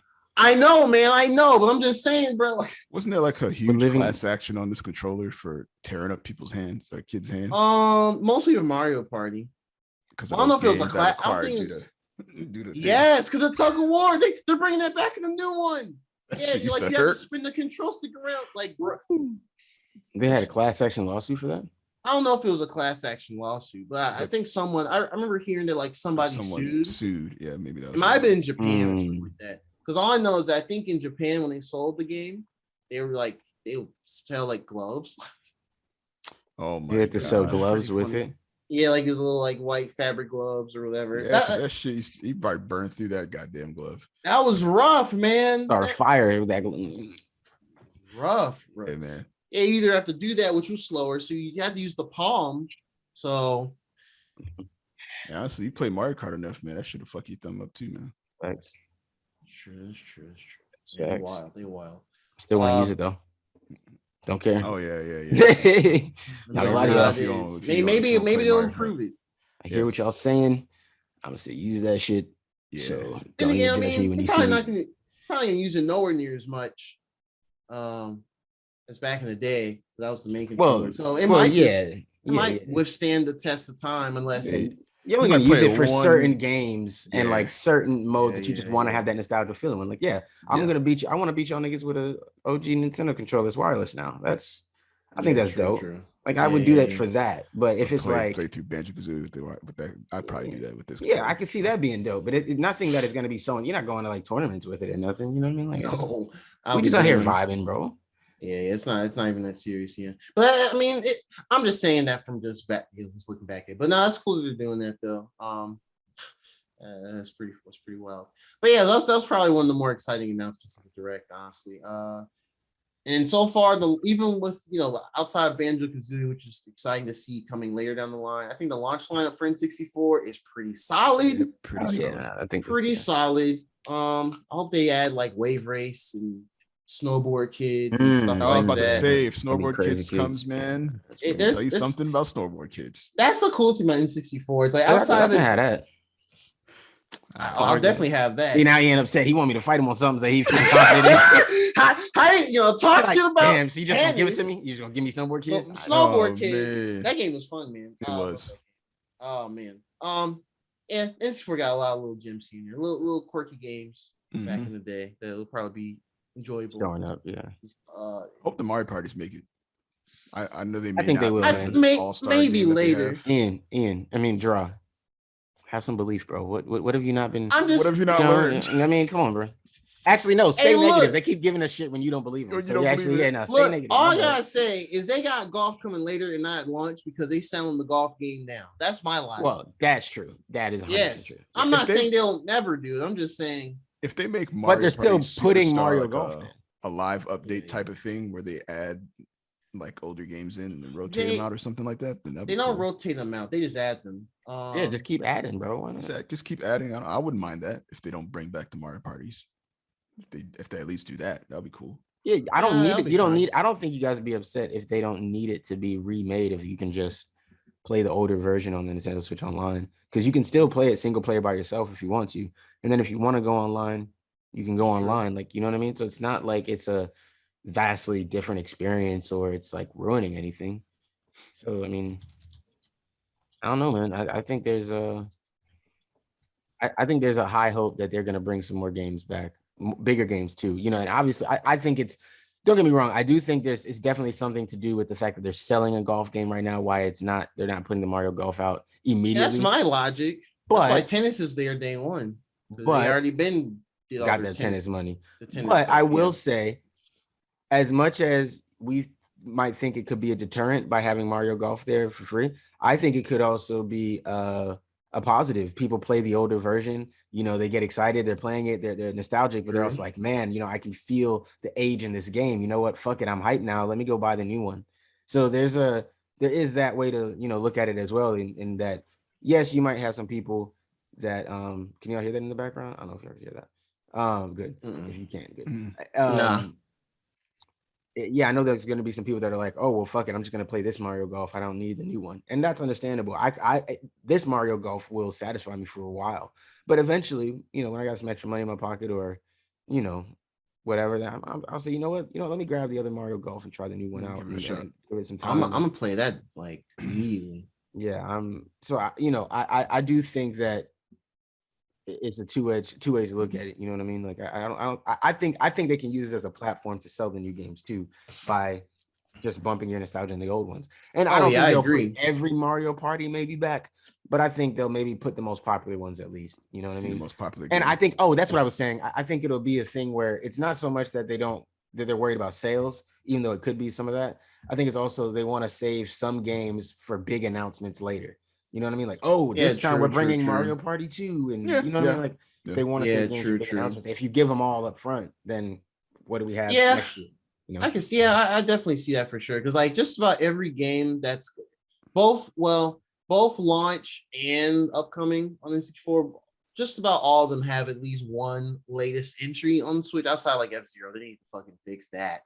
But like it's cool to see Pokemon Snap there because I don't know if because a lot of these when they had their virtual console on the Wii and even the Wii U, they had the N64 section and most of these are on there except for I think Win Back and like Pokemon Snap. I think maybe not. What maybe about maybe not Mario Golf, but the rest of these have been there. Super Smash Brothers? You think they'd bring that in? Oh man, I hope they do. That was on the Wii Virtual Console. Oh man, you know what? I think they will bring that one. I think that's just later. That's something I'd be interested in. And add online to that would actually be hilarious. That I would be very keen. Now I think that is a lot more. It's something we'll probably have to wait a lot longer for than like the Mario parties. I think Smash Brothers would be one because that would give a nigga like me a chance to, you know, get my shit back up on the solos and, you know, get my shit back up. Man. 64 still holds up too. It does still hold up. 64 still. I mean, Smash Bros. 64 still does hold up. So that game is fun, man. In the ring with y'all niggas. You know what I'm saying? I want to be. Hey man, let me know. I don't want that game is fun. That's like I don't want it, but I do want it. I do. Fuck Pikachu. Goddamn. The damn lightning. All his moves do like 10 hits. I just want y'all to acknowledge the fact that I know how to be what's the word? Humble when it's necessary. You know what I mean? You know what I mean? When it's necessary. Hey, I know where my lane is. You know what I mean? Like, I mean, the vast majority of those characters still play about the same outside of a couple different moves now. See, so I go back to the version y'all not playing no more. and hey man, just get give me good, that. Give me that hone Donkey my Kong. craft. Give me that Donkey Kong. Let me get them chain grabs. Start learning me. I got to train against Gerard, bro. I got to train against Gerard. Be like Batman going to Ra's al Ghul, bro. Honestly, I'm probably a bit watching that too. But now there's a couple kids. I'm still. Gerard, you still watching me, so. I mean, true. But it won't be like it won't be like 4 stock or whatever. It'll be like, yo, Ian think he funny, bro. Like Ian think he funny. Wait. Ian think he a funny nigga, bro. Ian think he funny. You know what you said earlier? Oh, because I said it earlier. Yeah. I get it. True. No, you said you're rinsing his ass. Yeah, rinsing it. I hate both of y'all, bro. All right, look, all these little rinse. Just a little rinse. If you was watching it, that might be a little too intimate. You know, what just I'm make sure if you just a little rinse. Just make sure it's above. Splash the rim on it. No, you gotta get the rim, bro. No, just make sure it's above the rim. You know what I'm saying? It's bro. Gotta get the rim. Yo, the listener's gonna be hella confused. Like, pause all of this, man. Nah, fast forward. Bro. Nah, look, my hat says above the rim, people. It's the movie. My hat says above the rim, but now we're talking about anal rims. All right. If you needed it spelled out. All right, let's move on, bro. We gonna learn. We'll bring this back up in October when Nintendo decides to drop the deets about the pricing. I mean, I don't mind. How much are y'all willing to pay? 30. Well, I mean, okay. So what's the max? What's the max? 38. Well, okay, the max. 35 is the max. Because I like thinking about it. Like ideally, if they're gonna bump it, I'll be like, I think 30 is what I would expect. But if they do 35, I can see it because now they got Sega on this shit and they're licensing this Sega stuff. They gotta give a little bread to Sega as well. Mm-hmm. So I could see 35. Now if they put a 4 in the front that says 40, I'll be like, hey, look, wait a minute. Hold up. Come on, man. Hold up. So you're saying you don't believe that that Nintendo Switch Online provides enough of a value for $40 a year in comparison to like the 60 we pay. I mean, and obviously we get sales and stuff like that, and we can. I would have to know. But the typical 60 that you would pay for PlayStation Plus or Xbox, I don't know how much Xbox. I would have to know how frequent these games would drop because when the NES stuff first came out, they were dropping them monthly, and then when they introduced the Super Nintendo stuff, I think in 2019. At that point going on, they said that they would not do it monthly and they would just drop it less frequently, which turned into about every 3-4 months roughly. And then that's when, and they would do like 2 NES games, 1 NES game, or 2 NES, 2 SNES.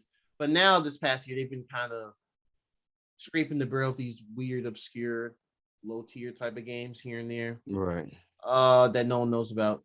So yeah, I mean, fortunately though, I think much to the N64's favor, I think the N64 excels with these weird B tier type games. It's not Nintendo. I mean, we're gonna miss Rare.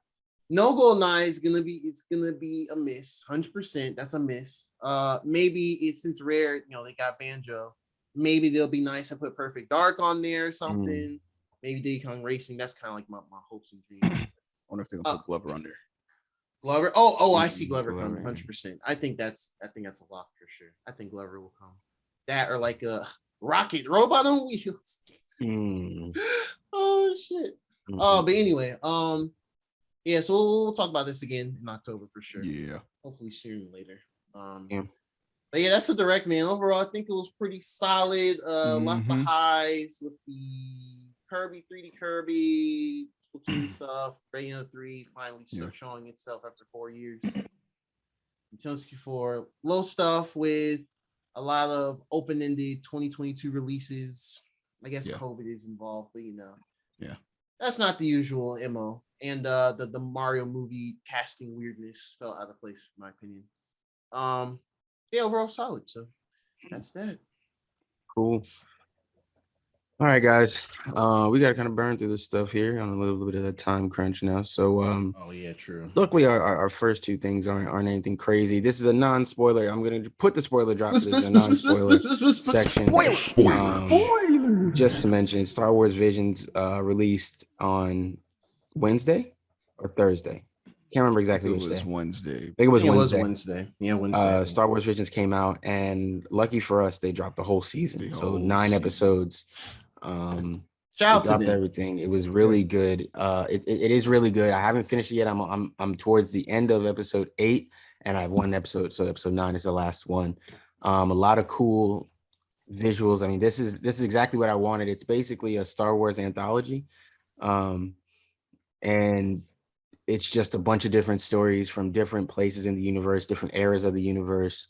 And the best thing about it for me is that while, yes, there's a couple familiar faces here and there throughout the series, or there's names that you are clearly like references to things from the series, from Star Wars lore in general, a lot of these characters are original, or they're just new characters that just exist somewhere, and it's their story. And I think that is really cool because you don't need to. It's not don't get me wrong. Obviously, like, you have to be interested in Star Wars and like the idea of Star Wars. Like, you understand, like, you got to understand the basics, right? Like, oh, there's Jedi and there's Sith and there's Dark Lords, and then there's there's other people that operate within the dark side, but they're not necessarily Sith. Just little things like that. And other than that, you don't need to know any character backgrounds. You don't have to know any big story. Like, you're just watching these stories for what they are, and they're short. No more than about. Most of them are not longer than 20 minutes. Let me look real quick. I don't think most of them are. There's 14, 21, 17, 15, 23, 19, 18, 14, and 15. So not really long episodes. Very quick, like anime, I guess, really pretty quick episodes. And you get right to the end. So really good stories told. Ian, I know you've, I think I'm further on this than you. I didn't realize. If I had known that, I would have stopped a little further back, maybe played some more Kino last night. But yeah, so with your impressions, you definitely dope. I haven't seen a bad episode. I was starting to say that episode 2 was bad, and then I watched it all the way through, and I was pleasantly surprised. Was it like a slower start or something? Yeah, kind of a slower start. Yeah. And then once you got to the middle and you saw what they were doing, I was like, okay, this is actually really, really good. Yeah. Okay. Cool. So far, every episode has ended with me wanting to see more of the episode. Like, wanted to see it, Yeah, where this goes, how does this develop? Yeah, 100%. Kind of like What If, honestly, but kind of on a grander scale. To be honest with you, more so with these than What If I'm being honest. These were really, really dope. Really dope stuff. I mean, and how you get to really see what the action of Star Wars could look like if it were animated, and it looks fantastic. Yeah.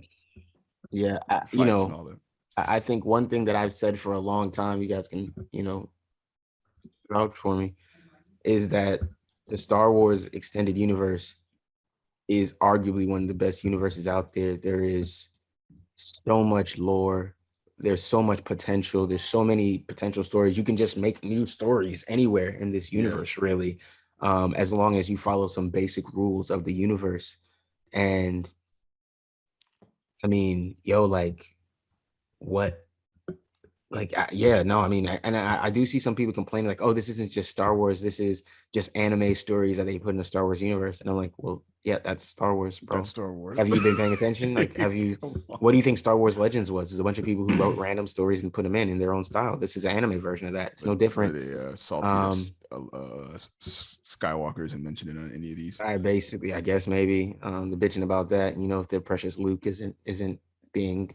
Skywalker's not mentioned in anything. I haven't. A Skywalker hasn't mentioned yet. Fantastic. No. That's better. Actually, the closest reference to anything from the Skywalker era that I've heard so far, and I could be missing something, so don't judge me, but the closest thing I've heard so far was a reference to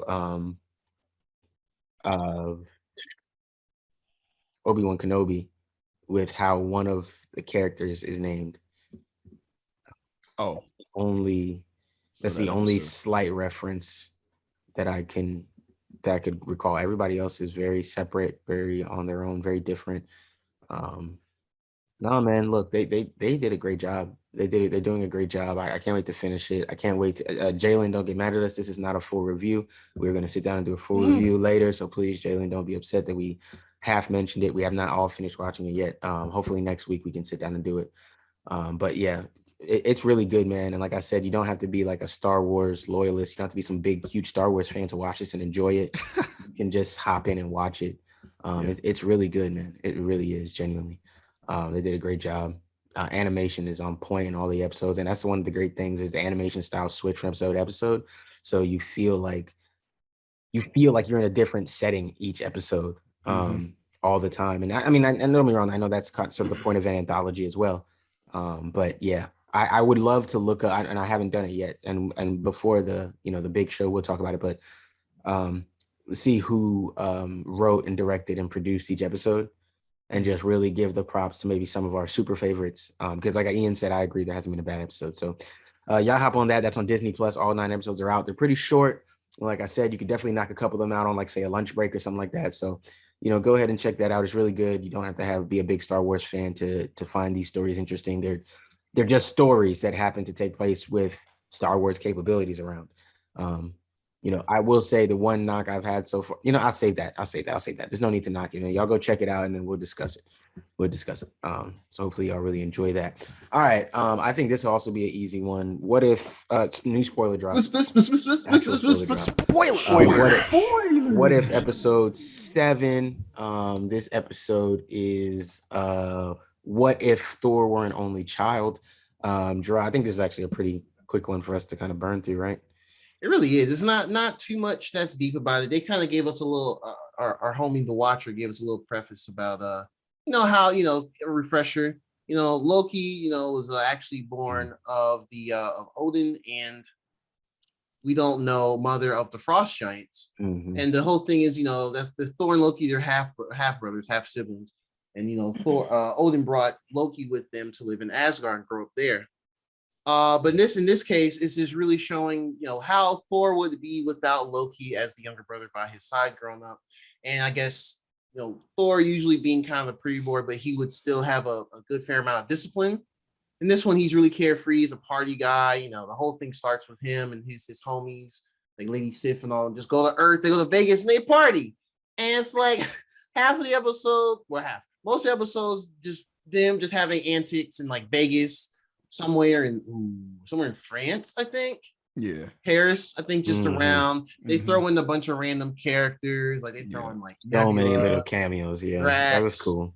It felt like House Party. Yeah. It kind of, yeah, that's a good way to put it. Yeah, actually, that's actually a really, really good way to put it. Those. It's, I guess, not really a meme, but you ever seen like those pictures where they'll like somebody will draw like all, or not just a draw, but they'll put together like maybe like all the 90s Nickelodeon characters or something like that.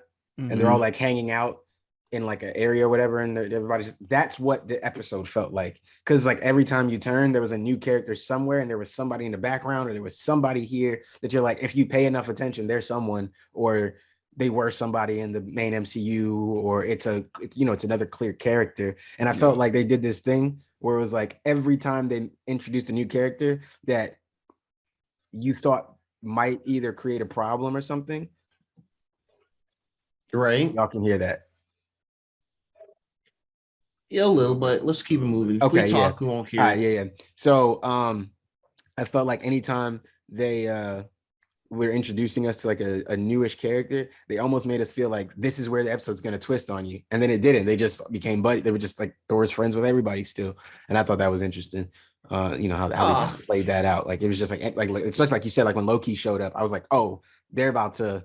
I thought Loki was there to like fight him, and he's like, no, like we're cool. And they gave the impression because it was like, oh wait, who's that? And you just see Loki, and he has like his full Frost Giant look. Yeah. And he's with the other Frost Giants. He's like, where's Odin and Thor? And they're like, yo, what's good? You have daps and stuff. You know what I'm saying? They're like I'm like, yo, this is crazy. Like, okay, so this is really what this episode is about. It's actually going to be a fun episode. And I mean, yeah, for the most part, it was. Yeah, man, it was enjoyable. They had Jane Foster on there, Darcy's character. I believe I did. I usually check the credits on who voiced who or came back to voice the character. That was Kat Dennings, right? Yeah, it was her. Okay, yeah. Cool. And I think the chick that plays Jane Foster came back. Oh God, I'm so bad at. I can't remember actors' names. Like I know who you. We know. But yeah, I believe she came back for her character as well. And I think Loki and Thor as usual. I don't know about some of the other characters. Well, I think Brie Larson came back for Captain Marvel. I think so. Yeah. So the other gist of the episode, despite like you said, antics, seeing characters partying in different places and just shit, just flying around Earth. It doesn't really have a true correlation with any of the movies. It's just pure what if chaos. You see Maria Hill, who's acting as like head of Shield in this universe, meets up with Jane Foster after she meets with Thor. She slept with him first night, hooked up, whatever. After in Vegas, etc. Where she's like, "Yo, we need you to come with us. We need you to find out for this alien, quote unquote, Thor and this and the other." And they're like, "Yo, we need to destroy him off our planet because we don't know what he's gonna do." And Jane's like, "Wait, do we have to destroy him? This. I like him actually." Right. And then Maria's like, "No, we gotta call Space Cop, aka Carol Danvers, Captain Marvel, down here to teach him a lesson." So yeah, they're like, I think they're in somewhere, they're partying, and Thor's like, Loki's like, "Wait, what's that in the sky?" Thor's like, "I don't know. It's kind of bright. It's like flying towards kind of quick." And the Captain Marvel just flies in. It's like, "You need to get off this planet, blah, blah, blah." And then Thor's like, "Who the hell are you?" This and the other. And they kind of scrap across different parts of the Earth. They fly from like Paris all the way to like United States into like the middle of nowhere in the western part or whatever. They're fighting, they're scrapping, and Thor's kind of jokingly kind of giving her the hands as well. It was cool to see a little scrap like that. But then he kind of used Mjolnir and sends her flying, catapulting away. And then Maria Hill, she was like, "Okay, what the fuck? I thought Carol Danvers was busted." Yeah. And then she's like, "All right, we have to use a huge ass nuke to get rid of Thor." And then they're like, "Wait a minute, it's not gonna fuck up the whole planet." And she's like, "Anything, by any means necessary." And it's like, whoa, she kind of going crazy. I will say, I feel like it was on brand for them to remove Fury. I mean, even though it was kind of silly because he got knocked out by Ford or whatever. But removing, because Fury would have never made these decisions. Like Fury would have never done that. So I like the fact that they were at least consistent with it, and it's basically just like she's in charge now, and she's like super like way more aggressive with it, and she's just like, "Fuck it, nah, we're gonna stop him. He's a threat." And it's like, "Yo, the dude is partying. Like, relax." And it's like, "No, he's a threat." And it's like, "Yo, chill." Yeah. They had, I just remember they had Surtur for some reason down there. He was like, "Oh yeah, vandalizing the Statue of Liberty randomly." I'm like, what is Surtur doing? Isn't it Ragnarok? Commit Ragnarok that way. Nah, bro. It's chilling. He got chill with Ragnarok. Like, come on, man. Like, how? Yeah, I did see some people that said they didn't like this, but I was like, come on, man. How do you guys hate fun? Man, right? Like, okay. Like, we can it didn't make sense, but most of the episodes didn't make sense. They just a reason to have a bunch of characters, a bunch of Thor characters. So it was just a fun episode, man. It's okay to have that breakup of. We just went through some sad episodes. Like I feel like people are maybe underestimating how sad that Doctor Strange episode was. Of Downer City. That shit was sad, bro. Like, it really was. It was very sad. Killmonger's still fighting. He's killing a bunch of people. Killed T'Challa again. Like, come on, man. It's been down. Like, come on. Like, let's wild. Have a little party, man. Right. Yeah. So the best way that like Jane Foster and they kind of and Darcy to try and figure out to kind of not have Maria nuke Thor and thus fuck up the planet. They're like, "Yo, why don't we just like snitch on Thor, tell his mom that he's causing a ruckus on Earth?" And it's like, "Oh, okay." And she somehow gets the Bifrost via Heimdall, teleports her up, and she talks to Thor's mom. I don't remember her Norse name, but Thor's mom, and she's like, "Hey, Thor's on Earth." This is this. She's like, "What? I thought he's down there doing some Earth research." She's like, "No, we need your help to come down there." And she's like, and she kind of like projects herself and is like, "Thor, what the hell are you doing?" He's like, "Oh, nothing, mother. Just enjoying researching with the Earthlings." And she's like, "Yo, I'm gonna be down there on some mom shit. I'm gonna be out there in 5 minutes. And if I don't see you doing what you need to be doing, there's gonna be some trouble." And he's like, "Oh shit." So he rounds all the random characters up. And it's like, "Yo, can you help me clean shit up?" They finally do that. And basically by the time she actually at first. Yeah, they were just like, "Hey, nah, fam. That ain't my mom." We out, man. Facts. Loki was like, "Fam, hey, Loki did leave for real though. Loki did. I mean, other people came back. Loki ain't come back, bro. He was like, "Fuck that nigga." I mean, it made sense. He didn't go up. I mean, that's just brother from another mother. It's like, he stuck around. He stuck around to help. He did, but he was one of the ones that was about to dip, and that's why Thor was like, "No, he really was about to dip.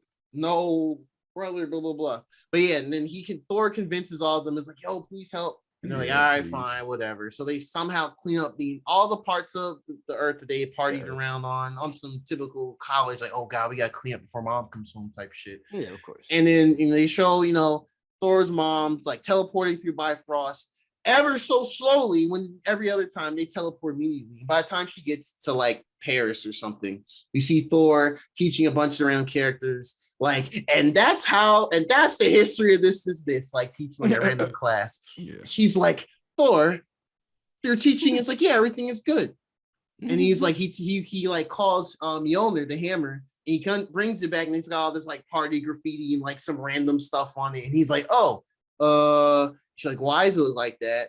And then all of a sudden we see Carol Danvers, Captain Marvel come down. She kind of bails him out and say, oh, hey, here's all the information about the entire history of humanity that you wanted. He's like, oh, I didn't know you were doing all this for him. And it's like, yeah, well, he this, that, and the other. So yeah, it was pretty much everyone that had a homie moment at the end. Yeah. Which was cool. Until Ultron appeared randomly. And it's like, oh, y'all thought this episode was all peachy clean? Nah, fam. Y'all thought shit was sweet out here. I'm coming to fuck shit up, and that's how it ends. Like, Ultron in Vision's body with the Infinity. Right. Ultron. Okay, that was. It wasn't just Ultron, but it was Ultron and Infinity in Vision's body with an Infinity Gauntlet, bro. Like, hey, the worst, the worst outcome of what they were talking about in Age of Ultron, like what they thought Ultron was going to do with that Vision body. So that's actually okay. So we get to see that play out. That's really dope because all the tiny little piece of promo where they show Ultron with like the Infinity stuff.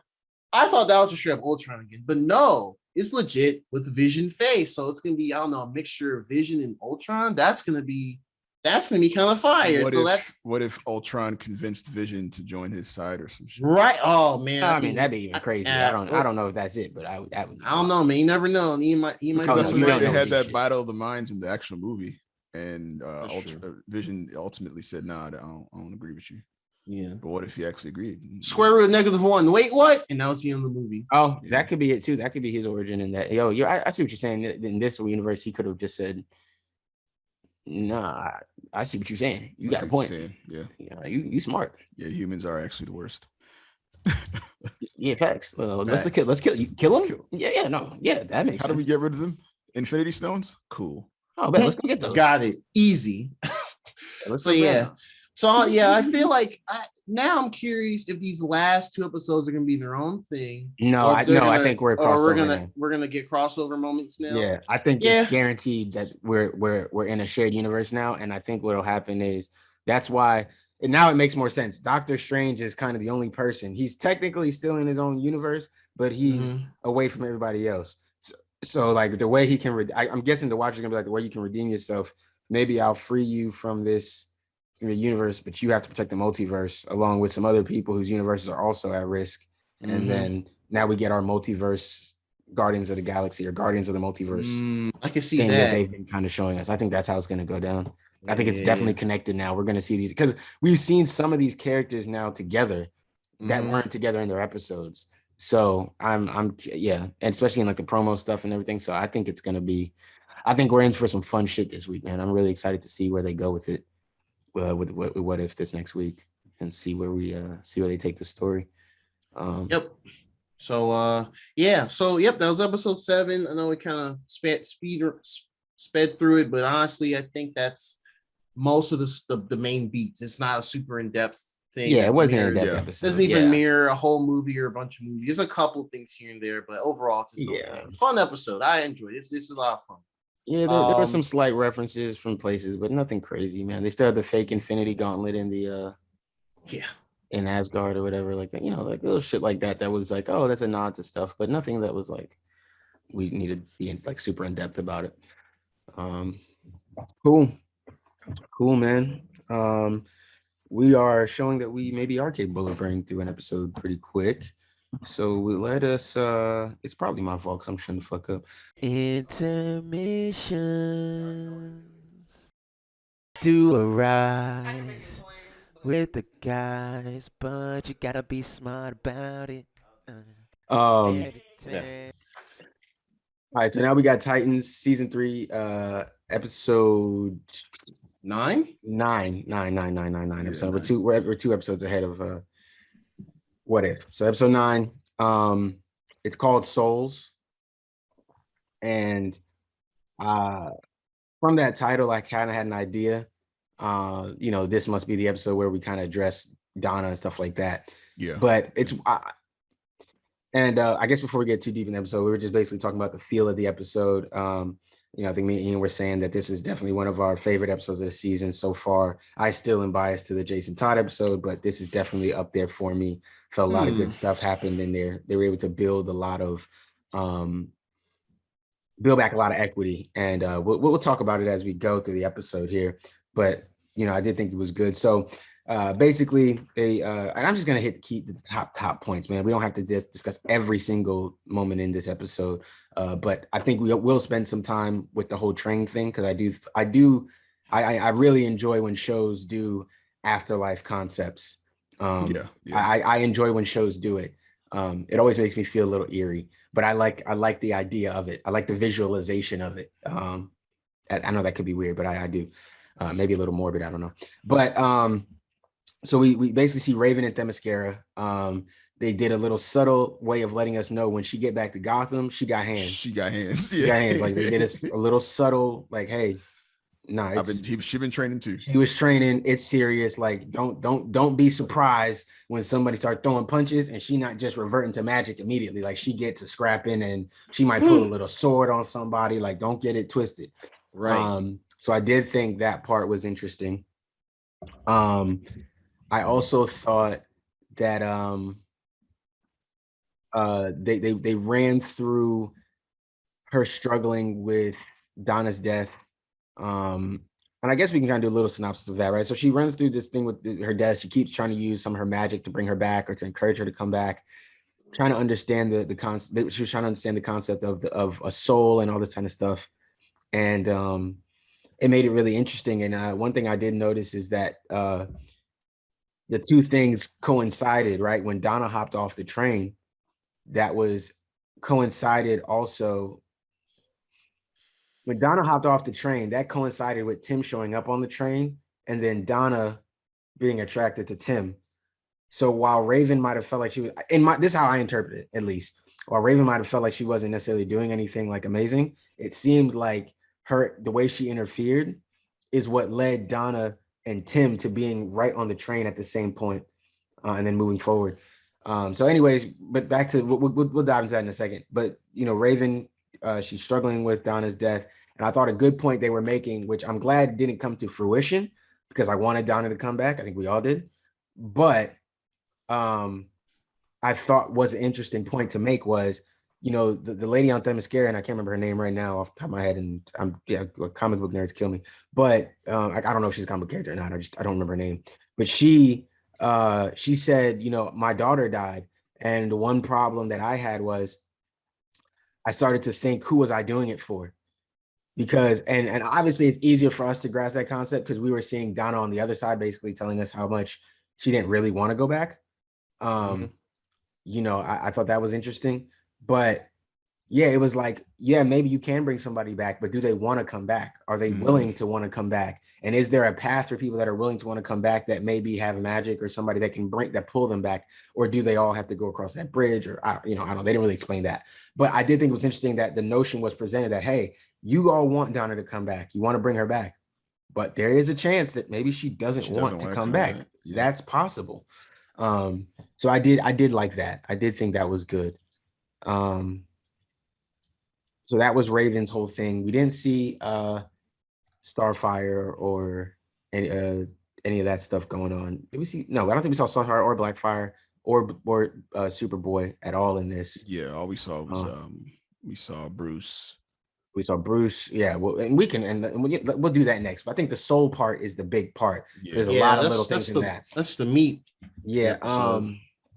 So then, so that's Raven's arc. She's basically in Themyscira trying to save, learning their ways, learning how to fight, trying to save Donna, or trying to bring Donna back. Donna's dead, trying to bring Donna back, and Donna's sitting on the train chilling. We also got to see Bruce. We got to catch up with him. He's out somewhere, and he's in some random castle in the middle of who knows where. One of his vacation homes, probably. Yeah, one of his vacation castles. And right. And sad boy Bruce is putting together his last will and testament. And I don't. So here's the thing: I'm a loser, so I pause the scene on that actual last will and testament. Trying to read it. You can pause it to a point where you can see the whole thing. It doesn't actually specify anything. It doesn't give any information. It's the most generic last will and statement ever. Like, it doesn't give away any information on it. It's just words on a page, basically. Like, they're the words that should be there, but they're not. It's nothing that's like, oh, he actually decided to leave everything to Barbara instead of Dick or something like that. Like, I leave the bat suit to Dick. Yeah, that's it. No, you don't even get the cave, nigga. You don't get shit. You just get the no suit. Cave. Yeah. You don't. Oh, you said cave. I thought you said you don't even get the cape. I was yo, imagine just the suit, nigga. You don't, no cape. No cape. Make your own cape if you want it. Thought you didn't even like capes. Your Nightwing ain't had no cape. You don't get the bat cape. You gotta leave the cape up somewhere. Yeah. So anyways, yeah, so Bruce does that, and you're like, oh, okay, what's gonna happen? But I kind of got the feeling immediately he was gonna try to kill himself. And I do think it's interesting, like, all these episodes are so this whole episode is so tied with the fluidity between life and death. And the struggle of it, that I knew instantly, oh, Bruce is gonna kill himself, or he's gonna try. And obviously I did think they made sure they stuck to his character. He didn't grab a gun, right? That would have been the easy way out. There'd have been no way to help him at all if he'd shot himself in the head or something like that. But he didn't grab a gun because he never would, because his whole problem was his parents getting shot when he was a kid. So obviously he doesn't grab a gun. He tries to burn the place down, and with him inside, and somebody comes along to save him, and we'll get there in a second here as we step into the soul part. And this is what I think was the most interesting part, right? At the end of the last episode, they didn't make it clear to us that Tim had necessarily died, right? Like, they made it seem like there was a chance for him to still be alive, like they could save him. This episode pretty much guaranteed us to know, like, hey, no, Tim is dead. And I don't know about you guys, and I'd love to get y'all feedback on it before we move forward here. When Tim woke up on that train, you knew he was dead, right? Like, you knew. Did you guys know that 100%. Was instantly the afterlife? Like, you were 100%. Sure of that. You didn't think it was like hallucination or anything. Like, you knew, like, oh, he's dead. I thought that he was on his way out.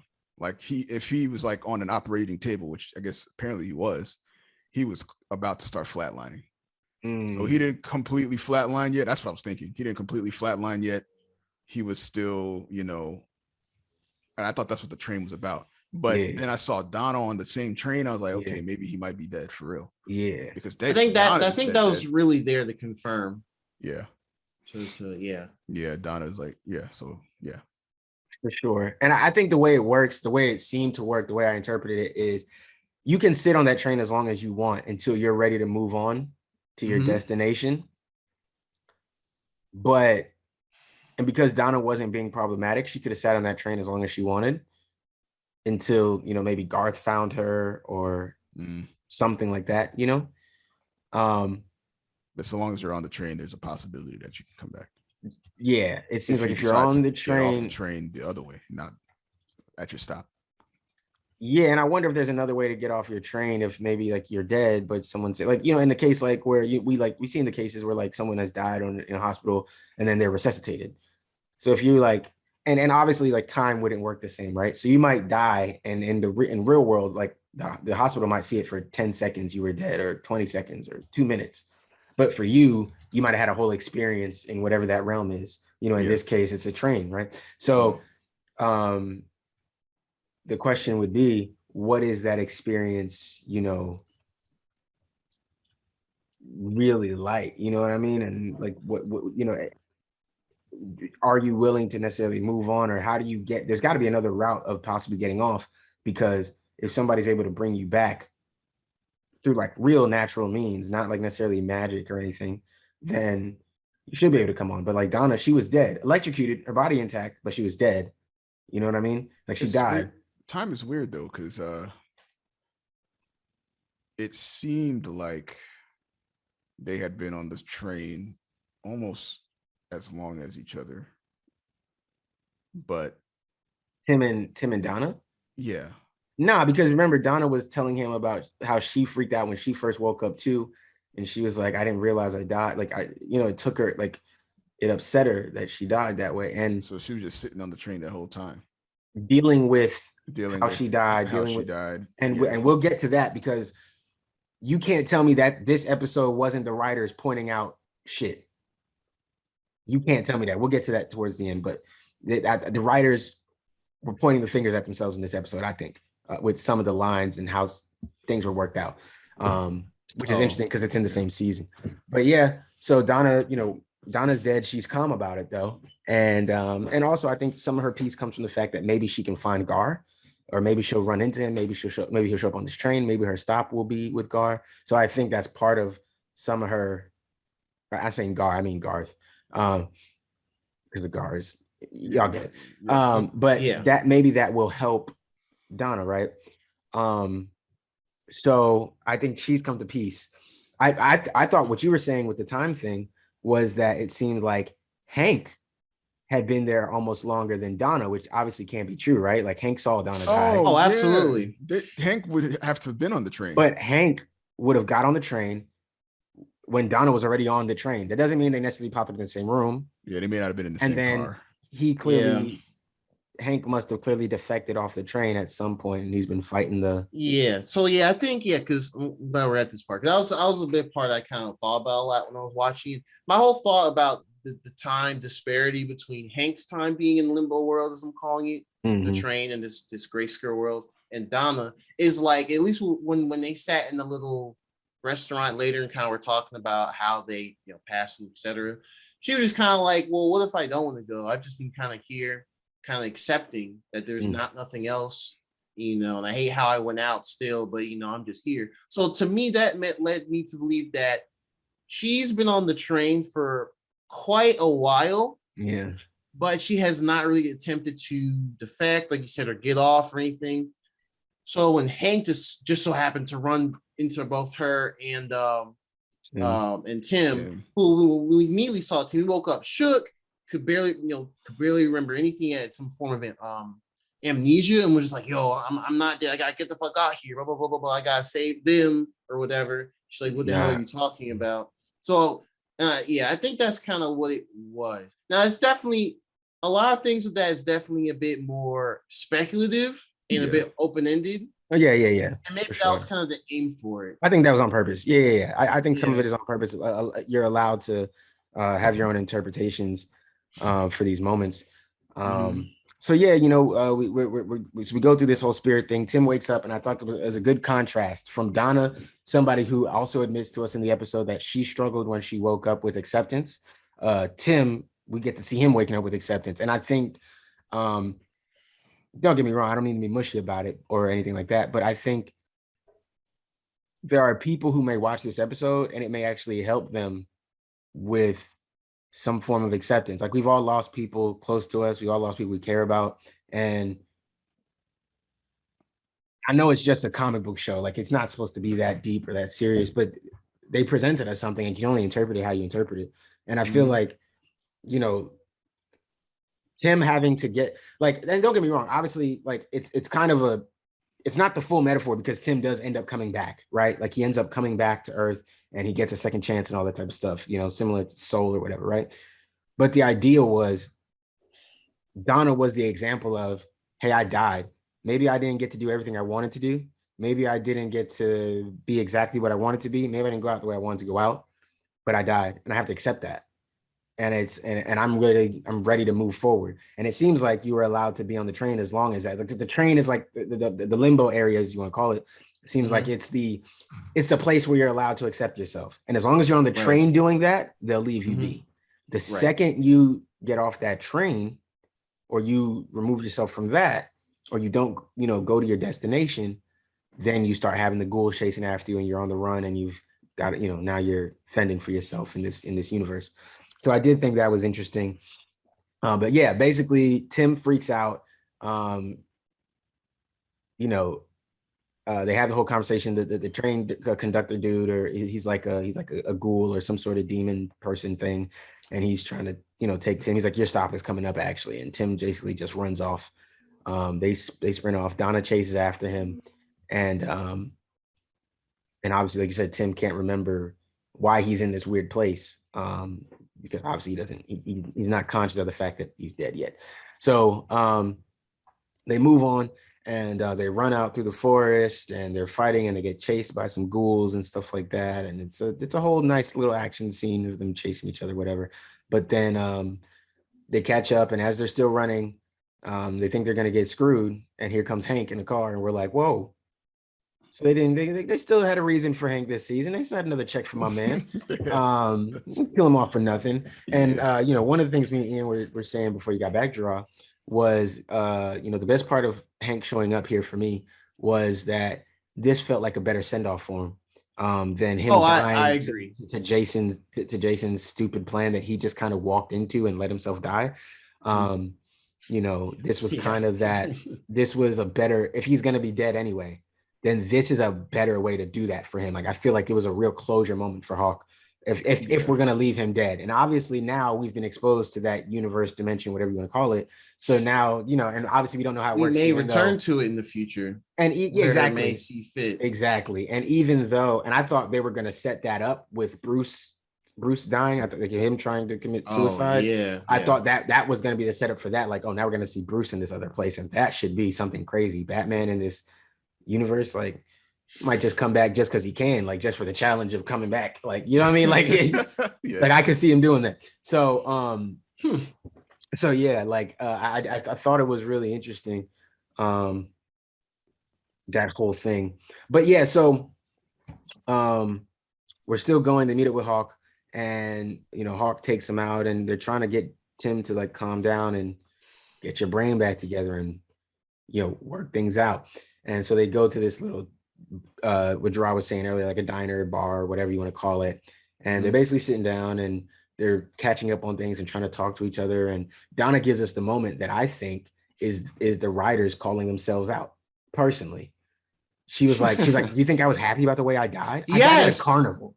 I felt like they looked at me and was like, Gerard, here we go. I know you're mad that season finale. I know you're upset. Whoops. This might sound a little arrogant because it is, but they listen to this show, bro. I would have told Donna to say that exact line.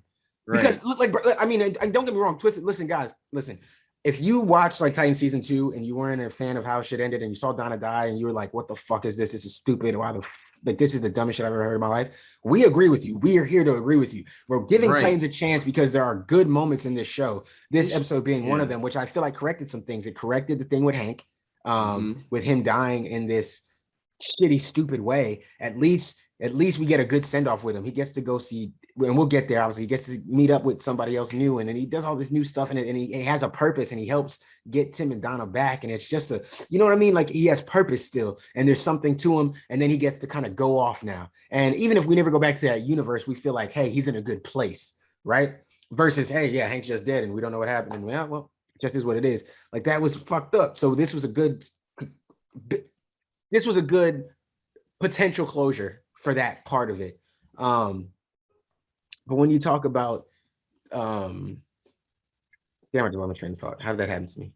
Wow. Hank. Right before that. Acceptance. When you talk about Donna and Tim needing to accept it, Donna is basically just like, yeah, I struggled with accepting what happened to me and the fact that I died in this stupid ass way. And he said, well, yeah, but you were saving lives. And she was like, yeah, but I shouldn't have to fucking die for it, and I shouldn't have died at a carnival. Right.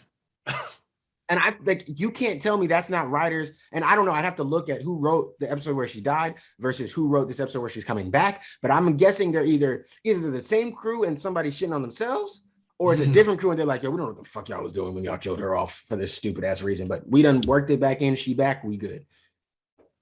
I don't know how they, like, I need to look that up and see what the difference is, but that's like, it's okay to be self-aware. And I feel like this episode is very self-aware in the moment with Hawk. I mean, with Hank and, well, Hawk, yeah, but Hank, and the moment with Donna and her not being happy with how she died because she fucking, you know what I'm saying? Like Wonder Girl, like this is fucking like Wonder Woman's protege and she just died. Also, I don't like the fact that she would die and then like Diana wouldn't show up like at all. Like Diana ain't been around. She ain't mourned. She wasn't on Themyscira. They didn't reference her on Themyscira. That annoyed me a little bit. So yeah, and I don't know where she's supposed to be in this universe, if she's even supposed to exist or not, but she has to exist if there's a Donna Troy. And I just thought Diana would have, I just thought we would have been able to hear something like, "Oh, Diana was very heart grieving about over this" or something. You know what I mean? Yeah, like, I'm kind of surprised she didn't name drop Diana. Yeah, I don't know. I mean, that's who she was alluding to, right? I believe. I mean, are there other? Who? Are you talking about are you talking about the older lady that was trying to tell Raven's lesson of how to, how complex building a soul or reconstructing a soul can be? When she was talking about her daughter, I thought she was alluding to maybe Diana or something. Oh no, Diana's not her daughter. No. Oh, okay. No. She was just talking about her daughter who really did die in battle, and then saying, I don't think that was Diana. I'd have to watch it again, and I probably will watch the episode again. I'm not gonna lie. Maybe not at night again, so I don't get all the ghost vibes. Because when you get too close to all the like the spiritual shit, then the ghosts start being like, "Hey, you feeling like coming across the spiritual realms, buddy? You want me to come over here and talk to you a little? No, I want you to go stay over there. I'm about to go play this video game. Leave me alone." So anyways, Leave me alone. So as we saw, okay, whatever. So as we, like I said, so they go through that, and then they get attacked at the diner with the ghouls, and then we get to see how this universe works. And Hank just pulls out 2 guns, pop, kills the ghouls, and then that's what triggers Tim's memory of what happened to him, how he died, and then that brings back everything for him. And I like the fact that basically this whole group, no one's happy with how they died, right? And I mean, I think maybe the lesson there is maybe you probably won't ever be happy with how they died. I don't know. But the idea is no one's happy with how they died. Tim basically explains to them who they are, calls them out, and it talks about what happened and how they were in the situation. And they basically like, hey, look, we're going to get you there. They convince Donna like, hey, we're going to get you over. And I think Donna can also relate, obviously, to Tim. Like, you feel like you died a coward, and that doesn't make you happy. And me, I feel like I died in some stupid way to some stupid thing. And that doesn't say well with me. We're going to try to go back. And I think, as we mentioned earlier, I think the whole reason that we didn't see Hank make it was, 1, it's a good send-off, but 2, he has no body to go back to, right? His body was exploded. So Jason exploded his body. Like, the Joker bashed Jason's head in, but that can be fixed in a Lazarus pit. That, like, you can be restored. You know what I'm saying? Like, there's ways. Your body is still mostly intact, right? We can help you. But if your body's exploded, I don't know that your soul coming back is going to make your body reconstruct. So, yeah, that would break the reality. So I think that's one of the main reasons they made sure Hank was not coming back, at least no time soon, any way, shape, or form. Maybe he'll come back in some sort of like mechanical body or something. Another example of poor writing. Yep. Yo, that would have been terrible. We would have came in here and shit on this show so bad. Out the gate. I would have been so upset if that was the case. But yeah, let's wrap this up. Let's wrap this up real quick because we're not that far off the end of it here.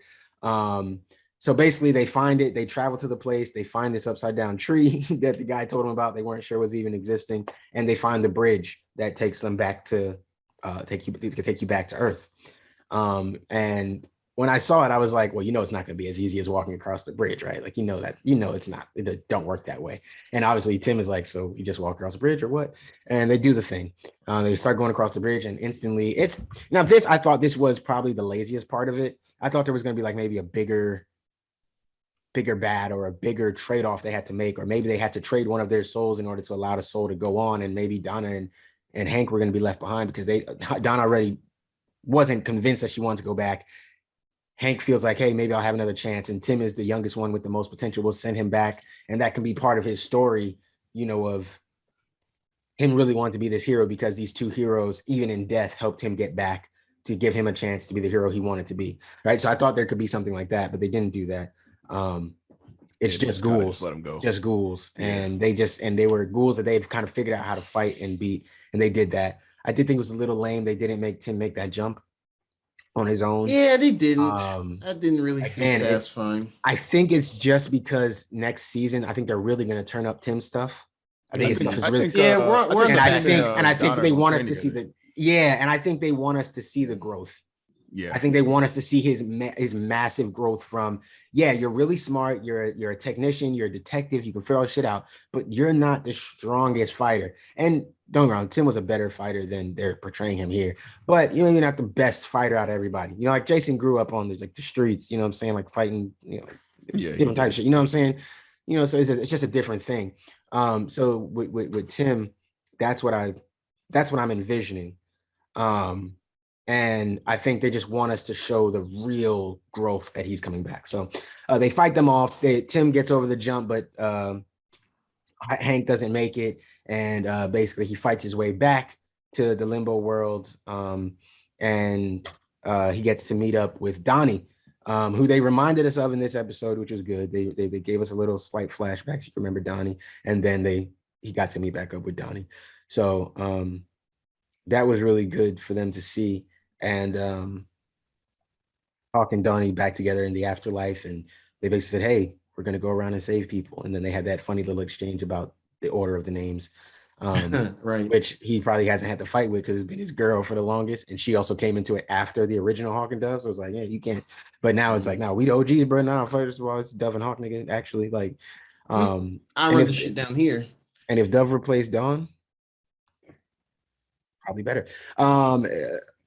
Anyway, if Donnie replaces Dawn, then yeah. That's a weird name choice. I just realized Donnie and Dawn. Okay, anyways. Conversation for another day. It's on purpose. It's on purpose. I think so. A little conversation for another day. And then so Tim and Donna make it back. We see Tim wake up in the hospital with a big ass hole in his chest, but he's alive. He's back. Timothy Drake is alive. He's not dead. Thank the heavens. We got more to go with Tim. And now he's been shot through the chest. So I think he's learned a lesson, right? Got shot through the chest. You almost got put on the death train. You got chased by ghouls. You almost died in the afterlife. Your soul was almost lost forever. And you made it back. More cautious from now on. Yeah, maybe learned a hell of a lot. Maybe figure some shit out. Maybe get your shit together before you just go running off and doing shit. Right? So this was the wake-up call he needed, I hope. Interestingly enough, they could have done more with this if these episodes were longer, right? Because Tim didn't find his dad, right? Like, there's just other instances of people that could have found other people that I'm just surprised. Oh yeah, his dad just died. He didn't even see his dad or anything. It would have been interesting if he had seen his dad on him, and then his dad was maybe trying to tell him, like, no, Tim, whatever happened. You have to accept it. Come with me. Like, we can be a family. We can be together here. Like, let's go together. Versus him wanting to go back and make a name for himself. That could have been a whole different struggle. And I wouldn't be surprised if they maybe filmed something similar to that and then decided to cut it because maybe it was too in depth. Because I think that might be a little too in depth. Maybe I'm just asking too much. But I really like that. I would have liked that. And then obviously Donna comes back, and of course, the first thing she does when she comes back is save Bruce Wayne from his burning building. We mentioned that. That's what I was mentioning earlier. Okay. I want real quick. How does she know where to find him? Super hearing. All right, let's keep going. I'm guessing either Bruce is how does she get out there is another question. She can fly. She can fly? Yes. She can fly, but has she ever flown? I don't remember if she's flying, but she can I don't think fly. any of the characters that can fly have flown. The only thing I've seen, we've seen Starfire's been flown. Raven. I think we've seen Raven floated. She floated. Fly. We've seen her dash around a bit, I guess, a little bit, but that's normally in her like Raven form, so it's not the same. Yeah. Bottom line, very convenient that she just ended up there. Hey man, I just don't know how far that one of his 50 vacation castles is versus Themyscira. Maybe it's very close by the Themyscira. Maybe he went to Themyscira to kill himself or something. I don't know. No, that can't be true because he had the old buddy come and do his last will and testament. So no man, they ain't got no male lawyer dude on the on Themyscira. Hey, for all your law activity, go see John down there. He just be he'll help you out. No, so yeah, so Bruce tried to kill himself in a fire, that's what we said, and Donna shows up and saves him. And again, maybe they'll explain how she got there fast enough. I don't know for sure, but I'm just gonna guess super hearing, flying. She heard Bruce maybe scream or shout as fire was burning him up and suffocating him, and she flew right to him. Yeah, she was transitioning back. She saw Bruce walk in the opposite direction, and then she. Oh man, Ian, Ian's arriving for the show. No, that's it. no. And if that's not the right answer, that's so fire, bro. They're wrong. The writers are wrong. That's it. That's but you know what? That's headcanon going forward. That is. I'm taking that as actual canon. I don't give a fuck. I am as well. That is canon. That is 100% canon. Because when Bruce was dying, that's why I was saying I thought they were going to set up a whole thing with Bruce having to deal with the afterlife stuff, but it would be different for him because he wanted to die. Like, you know what I'm saying? He tried to kill himself, so it'd be different. So I just wondered if, I want to see how that worked, right? Obviously, the 3 people we saw there, none of them really wanted to be there. They all got killed in ways that they weren't proud of, and they wanted to make it back. But Bruce wanted to die. He wanted to be there. So how would it go for him? Would he even go to that stage knowing that he wanted to go? Like maybe Joe wake up on the train and then he's the first stop because he wanted to go. You know what I'm saying? Like it's possible. But what you just said makes the most sense. Her going back, damn it, and him going in as he was dying, and she was like, "Wait, where are you? Huh? I see him dying." And then she found him. Went to him instead of. You know what? I don't know if we've seen her fly in this. And she kind of just dropped in the super room. Speed though, but she has super speed. Yeah, she does have even in the other realm, she had super speed.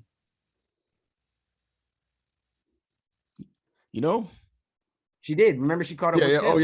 No. She definitely used her super speed a couple times. So she used her little super speed to help him out of shit. So I can see what they're gonna do. They're gonna definitely play into Bruce not wanting to be here, and then Tim is gonna be the reason that he sticks around because he's gonna train him. Yeah, he'll train him, and then yeah. Hey, I was dead too. It wasn't great. Yeah.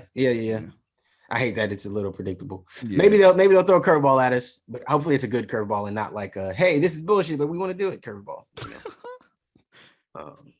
But I'm sure they're gonna explain how the hell she even got there, and the fact that she left Themyscira immediately. Yeah.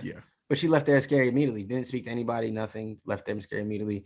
We got to see Raven come back and see that her body was gone. That was very biblical-esque. I don't know what's up with these shows and making these like slight biblical references. You know what I mean? We had Loki and Kang making his little references, and now Donna was easy. It's always cool. Donna was laying in the crypt, and now she's gone. When you came back a couple days later, where does she go? All right, y'all playing with the Christians. But yeah, man. I said she. I'm talking about Donna in the context of the show. Oh, facts. They can look at what they want to see, but that's what I'm talking about. Facts. Yeah. But yeah, man. I thought this was, like you said, really good episode. I don't know if you feel the same way, but I definitely felt like this is a top 2 episode right now. I think the Jason. I think so. This and Jason Tyler definitely tied. Just off top of my head, absolutely. So I don't know. Lazarus. I don't know which one is my favorite. I think they're both really good in different ways. They both give a lot of background to what happened to the character or characters. Yeah. So yeah, really good. Again, like I said in chat, hopefully they can finish the season strong. Yeah. That was what 3-4 episodes left. So 4. Yeah, man. Let's hope, man. We're on episode 9, man. Let's just really hope we end here strong. After an episode like this, man, you have a lot of potential. You have a lot of material they can use. I just really hope they take advantage of it and give us something great, man. Yep, I think all the Titans gonna reunite. Maybe not in this next episode. Well, maybe the next episode, and maybe the episode after. But yeah, I think Raven and Donna will be back with everyone. Yeah. Maybe Raven will find Starfire and be like, "What's happened to your head? Oh, I got you, fam." Yeah. Fixes her little psychosis issues. But yeah, man, great episode. I enjoyed it. Yeah, really good episode. Interesting to see how they tie this all together and everybody get back together and team up. Titans go. Little nerd moment there for you guys. So yeah, man, good week. We got a lot of shows coming out next week. Got a lot of shit to keep up with. Still, hopefully next weekend we will talk about Star Wars Visions, guys. We will. I will go to Gerard's house and open his eyes to stare at a screen and watch Star Wars Visions at some point next week. If you don't watch it, there you go. So we'll talk. All right, I'm gonna try my best. But also they're not. Also, they're easy episodes. Like if you pace them, I'm gonna watch it. I was gonna always watch them. Yeah, it's not that deep, guys. And if you guys haven't watched it, I'll come to your homes and open your eyes too and make you watch it. It's good. You're gonna enjoy it. There we go. Now you know. Breaking and entering 101. But yeah, guys, appreciate y'all for listening. Oh, and look out for our talk with John Paul and T'Challa and the recasting stuff. We're gonna chop it up with him later this week.